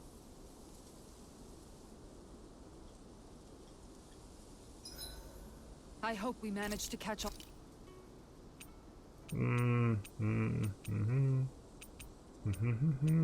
Erfahrungsboost mache ich zum Trainieren, wenn ich alleine bin. Was will ich denn haben? Ja komm, Verteidigung.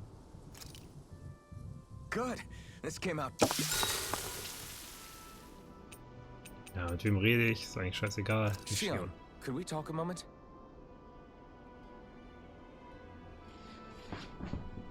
I think it's time we go to sleep. Und Harla, hat es jetzt schon geklappt? Hast du frei am Freitag?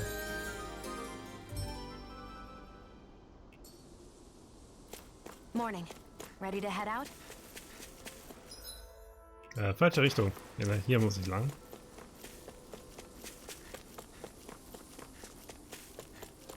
Ich kann mir vorstellen, dass ich für den nächsten Dungeon schon fast bald underlevelt sein werde. Aber mal gucken. No, there's an elevator. Looks operational. Werft.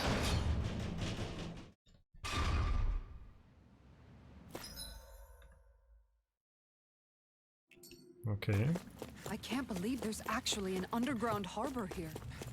There are even boats. Ein Plattfisch. 3 sogar. Think they were forced to work here? Probably. Ist hier vielleicht nicht der beste Arbeitsplatz auf der Welt, aber wenigstens muss man sich nicht den ganzen Tag Sorgen machen zu verhungern. Du kannst nicht aufs Meer rausfahren, um zu angeln, aber wenn dir ein Fluss genügt, gibt es da draußen eine hübsche Stelle mit Fisch ohne Ende. Oh, Fisch. Wirklich komisch, dass Lord Almeidrea hier hindurchkommt, ohne uns vorher Bescheid zu geben. Sie ist auch mit einem ordentlichen Trupp aufgebrochen. Ich frage mich, was dahinter steckt. Ich weiß nicht mehr als du. Ich bin nur froh, dass sie uns nicht gebeten hat, mitzukommen. Ah, ein Trüchen. Jeden Tag Fisch fressen stelle ich mir aber nicht so geil vor. Nee, aber ich angel gerne in dem Spiel. Darum geht's mir, weißt du? Ich freue mich, dass es vielleicht bald einen neuen Angelplatz gibt. Dieses Boot hier dient als Frachtschiff, fährt immer mit einem leeren Laderaum los, kommt mit einem vollen zurück. Ziemlich groß, stimmt's? Aber im Vergleich zu Lord Almeidreas persönlichem Schiff ist es ja eine mickrige Nussschale. Du bist eine mickrige Nussschale. Aber das Ding ist, glaube ich, egal was du isst, wenn du jeden Tag immer das gleiche isst, irgendwann kommst du ja halt raus, ne? Ich war ewig nicht mehr zurück in Niez. Wenn mir nicht ein Strahlauge auf dem Deck die Hölle heiß macht, macht mir ein anderes Strahlauge an den Docks die Hölle heiß. Apropos, hast du gehört? Angeblich ist in der Fracht Diebesgut, das jemand von außerhalb des Reiches reingeschmuggelt hat. Ja, habe ich gehört, aber es geht uns nichts an, was drin ist. Wir bearbeiten die Fracht und gut ist. Ja, hast recht. Wir haben genug Sorgen damit, wie schwer es wird, die Sachen rumzuschleppen. Ja, ein Item. Da ist ein Item. Sprüchen. Makrelen.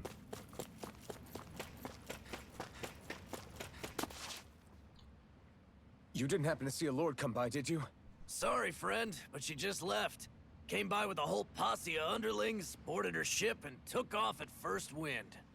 We damn near got blown away. She was that much in a hurry. Damn! So we missed her! You guys trying to go after her? Need a ride? Are you saying you know how to steer a ship? Spent most of my life chained to the deck of some ship or other. Yeah, I know my jib from my boom. We don't know how dangerous it'll be. Better you give us the boat and stay on solid ground. Whoa there! You been out on the water before? The sea ain't nobody's friend, you know. You need a sea dog like me, or you'll sink her before she makes it out the harbor. We're losing time. Sir, we're in your debt. Now that's more like it. Name's Mahavar. Just give me a holler when you're all set, and we'll set sail. Ja, los, gib ihm. Ich bin bereit. Ja. Dann haltet euch besser gut fest, denn es könnte ungemütlich werden.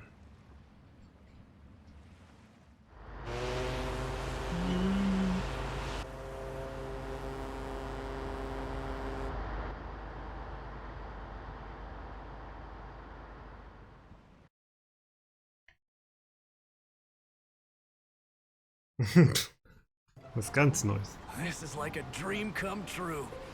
Never gotten to captain a ship before. Never would have thought I'd get a chance like this. Thank you, y'all. The pleasure's all ours. Think we'll catch up to her? Of course we will. They got too much weight on them. Meanwhile, this ship's carrying nothing but us salty scalawags. They got a good head start on us, but we can take them. Do you know if there are any Danans on that ship? Couldn't say for sure. On the one hand, seeing as it's supposed to be something of another castle, I'd reckon they probably wouldn't let a bunch of Danans on board. On the other hand, I'd be real surprised if the Renans were able to pilot that thing all by themselves. In any case, it's gonna be a while before we reach her. Until then, you're all free to do whatever. Just don't fall in the ocean. Die Gruppe hat sich aufgelöst. I know Mahavar said we could take it easy, but there's not exactly a lot to do on this boat. Ich meine, hier ist halt echt viel Platz, ne? Wäre schon schade. Hier mit dem, wenn hier jetzt keiner käme.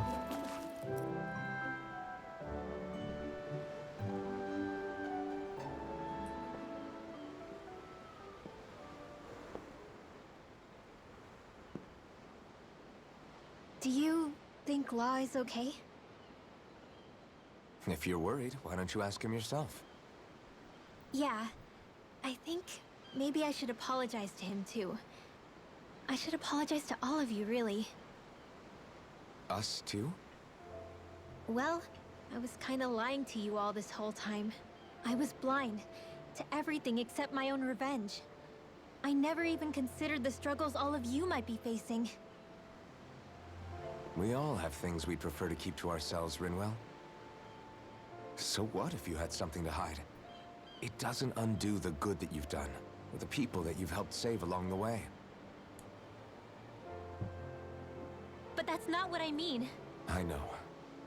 You're talking about Almeidrea, right? Yeah. I hate her, Alphen. I can't stop hating her. Even just thinking about her makes my head feel like it's going to explode. But it's not just her. I think about the way Law looked at me. I hated the Lord who killed my parents. And I hated the Renans I had to travel alongside. And yet, Cislodia's Danans backstab each other like it's a normal way of life. And Mahag Sar has people like Deadime. But then there are people like Law and Shion. It's all just too much. I don't know what to think anymore. Law never said that you had to forgive Almeidrea. It's only natural you would hate your family's murderer. But But what? Law left home because of how much he hated his father. As a result of that, well, I think Law spent a lot of time thinking about how they never got to make things right. And if I had to guess, killing Ganabel didn't make any of those feelings go away. Law let revenge fuel him, and I think now he's afraid you'll do something you'll regret. Afraid? Whatever happens to Almeidrea when this is all over is up to you. I'll respect whatever choice you make. Just think it over carefully for me, okay? You still have time. Okay. Thanks, Alphen.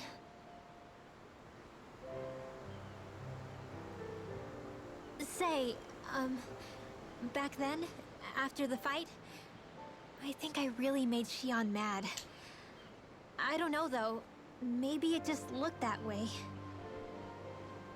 But I guess I just can't seem to understand how she feels. Do you know why she gets like that? Xion's... She can be a tough nut to crack. She doesn't really talk a whole lot about herself.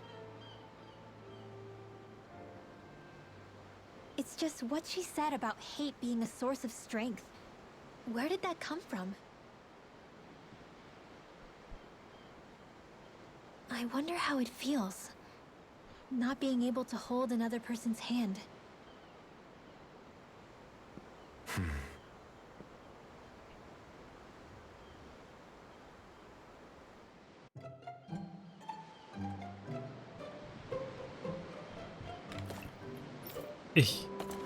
Du.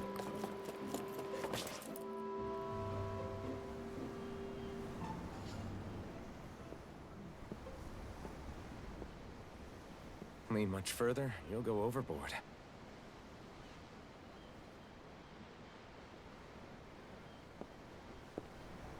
Keeping an eye out for Almeidrea's ship? I'm looking at the ocean. The ocean? Yeah. The waves. They help me think. This world is filled with natural wonders. The icy air and white peaks of Cislodia, the lush green glades of Menancia, the harsh wastes of Calaglia. But Menancia has its Lake of Death, and Niez its ruins. And they wouldn't be there if it weren't for that contest.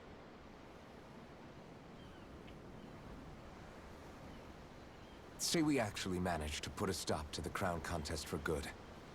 What do you think will happen between the Danans and the Renans then? You first. Well, I want to believe that the coexistence we saw in Menancia can happen elsewhere, too. It's insane for all of us to keep fighting. If Menancia can do it, so can everyone else. Yeah, I think that would be good too. A world where everyone can get along. At least, that's what I've come to believe. You sure have changed. I can't lie to you. Since I was young, I've looked down on the Danans too. But I've seen a lot. And I see things differently now. I've seen so many ugly and terrible things in this world. And yet, they didn't come from just the Danans. And the good things too. They didn't come from just the Renans. Kindness and cruelty exist on both sides. A person's race doesn't factor into it. So, I guess you're right after all, Alphen. I have changed.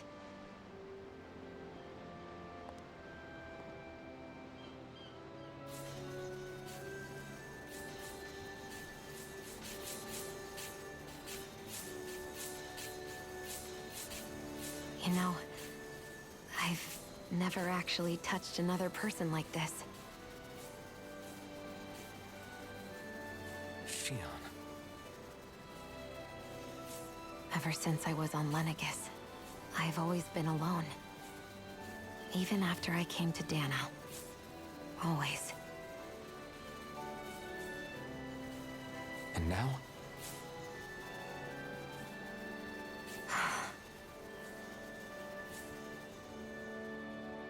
Do you still not remember your past? No.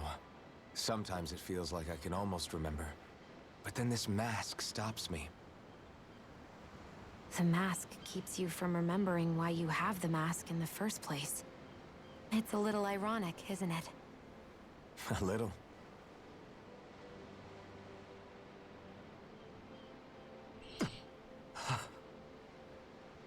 Well, it won't be long now before you're rid of those thorns, you know? Only 2 lords remain. And once you have their master course, you'll be able to create the Renis Alma, right? Then you can... Shion? Sorry, it's nothing. Promise. You're right, though. It'll all be over soon. I never could have made it this far on my own.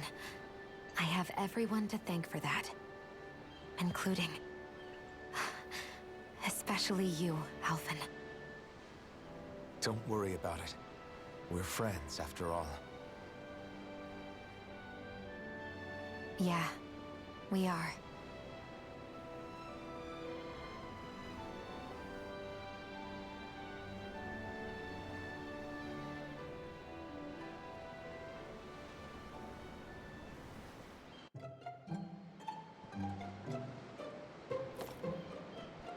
Du solltest vermutlich mal nachsehen, wie es allen anderen geht. Genau das habe ich vor. Oh, moin Chris. Danke fürs Sappen. You don't look so good. Are you all right?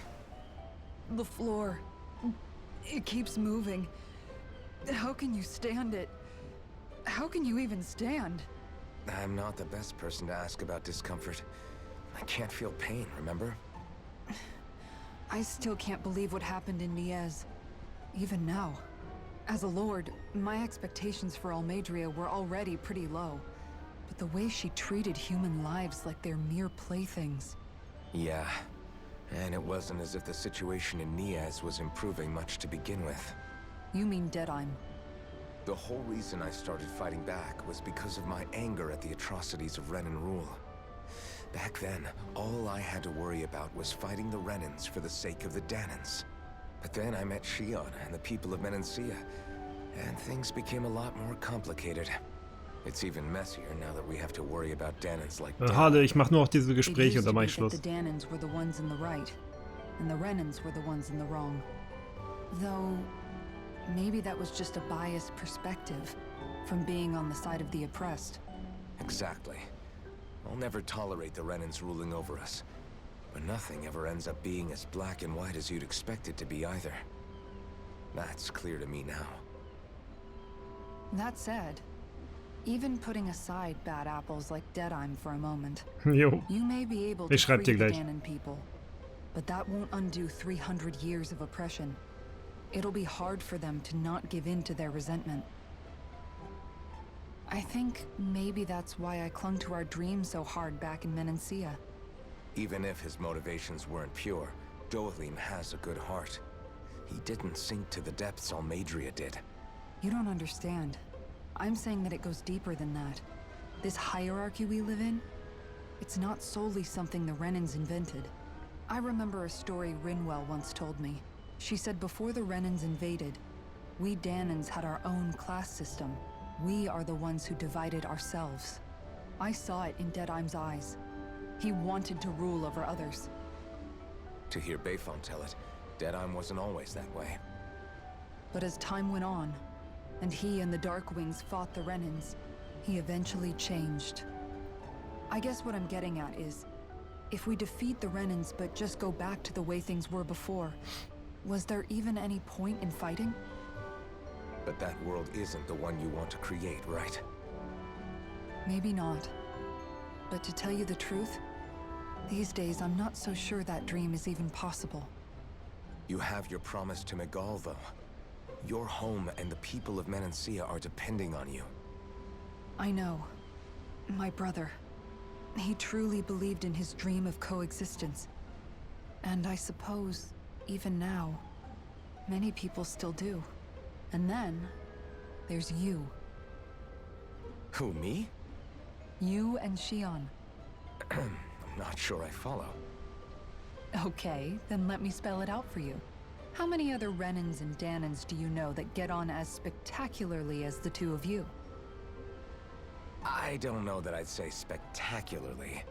Well, I suppose it's really all a matter of how you look at it, isn't it? I really don't see what you're getting. I think I'm getting seasick again. Sorry. Can you just give me a wide berth for a few minutes? Uff. So, 2 Charaktere haben wir noch. Machen wir erstmal Dora lieben. Hold that pose long enough and someone might just come along and paint you. Any artist who'd see fit to paint me needs their eyes tested. What can you tell me about Almeidrea? Not as much as you'd probably wish. I only ended up crossing paths with her a handful of times, after I was chosen to be a lord on Lenegus. Ah, right. I almost forgot about Lenegus. How much do you think they know about what's been going on down here? It's safe to assume they know everything, though I know not why they choose to remain uninvolved. Perhaps they see what's been happening as just part of the ongoing crown contest. Even what Almeidrea did? Has it really reached the point where her actions are seen as normal? Not to my knowledge, no. At its core, the crown contest is a competition to see who can amass the most astral energy. And to amass such energy, slaves are needed to collect it from. It's therefore against the Lord's interest to kill them. So then why would Almeidrea do something like that? We must remember that time is running out in the crown contest. Perhaps her hand was forced, so to speak. It is a way to accrue astral energy faster and in larger quantities than through slave labor. Doing so kills off that labor force, obviously, but it is a means to an end nonetheless. No one could have foreseen that something like the Hollowing would arise back when the contest was first conceived. Is becoming the Sovereign of Rena really that important to the Lords? Of course. It's the greatest prize one can attain in their eyes. In that respect, at least, I'm really not that surprised that Almeidrea resorted to what she did, as utterly despicable as it is. It's reassuring to hear you feel the same way I do. I worry that the only reason I never did anything similar in Menancia was due to my lack of ambition. If you didn't want to be reminded of your past, you could have just plugged your ears. You think too highly of me. I'm afraid I must respectfully disagree. I'm not nearly as virtuous of a person as you might wish to believe. If that's so, would you have been so shaken up when Kisara lost her brother? Why else would you turn your back on your own kind and choose to fight for Megal's dream? Aren't we just Danans? A curious choice of words. Did what you see in Mahag Sar hit you that hard? What Deadheim did to that city, he didn't liberate anyone. Anyone who refused to follow him was an enemy in his eyes. 300 years of Renan rule taught him nothing. What I have come to understand is that the conflict extends beyond Danan versus Renan. There is an internal quarrel as well. I mean to bring about a true, lasting coexistence in Menancia. But there are more walls we must topple first. And you don't think you can pull it off? Well, you seem to think you can, at least. Does that make us enemies? Insofar as an exchange of swordplay, no, it doesn't.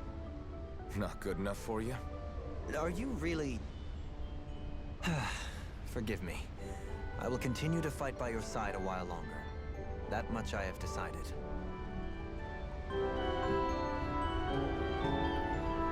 Ich bin nicht blind optimistisch, wenn es nicht hinreichend Anzeichen gibt. Und das letzte Gespräch mit Law. I took a look around inside the ship just in case, but I didn't find anything that looked like it might be suspicious. Thanks, I appreciate it. You know, it wasn't until I left Calaglia that I finally realized just how big the world is. When we tore down the wall in Calaglia, and I could finally see the horizon in the far-off distance, I had the exact same thought. Yeah, somehow the sea is different though. I'm not sure just how to put it. It's almost as if it just goes on forever. I bet my old man would have been blown away by this view. Yeah. Ever since he died, I've been thinking about what it was that he was really trying to say to me at the end. I keep going over his words again and again. And heck, maybe I'm just overthinking it all. But still, sometimes I wonder if it could have turned out differently. If there was something I could have done. But no matter how much I play it back, I'm still no closer to finding any answers. And then there's everything with Grinymuk. I stopped her from killing Almeidrea. Was that really the right thing to do? Or did I just end up making things harder for her? I feel like such a screw-up. You're not the only one. I keep asking myself what Zephyr would have done had he been here. Like I think, how would Zephyr have handled Grinymuk? Yeah, I think he definitely would have stopped her. No doubt about it. And that's exactly what you did, Law. I think he'd be really proud of you. Alphen. Zephyr's not the worst yardstick to measure ourselves against. Let's both do our best to make him proud. Sounds like a deal. Thanks, Alphen.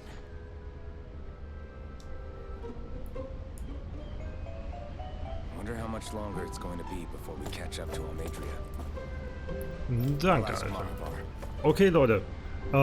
Ich gehe mal davon aus, wenn ich das Gespräch führe, geht es mit der Hauptstory weiter und wir finden wahrscheinlich das Schiff und battlen uns so langsam mit Almeidrea. Oder Almeidrea. Aber das machen wir im nächsten Stream. Das wird sonst ein sehr, sehr langer Stream. Deswegen haben wir aber ein schönes Ziel für den nächsten Part und da schnappen wir uns direkt den Boss. Also ich hoffe, ihr hattet Spaß. Wenn ihr das jetzt auf YouTube seht, natürlich liken, teilen, kommentieren, abonnieren. Und ansonsten geht es am Freitag los mit Elden Ring. Das heißt, am Freitag streame ich Elden Ring, am Samstag und am Sonntag. Streamplan ist im Discord. Also, wenn er nicht drin ist, gerne beitreten. Link ist in den Twitch-Panels unten drin. Und ansonsten einen schönen Abend wünsche ich euch. Macht's gut. Tschüssi.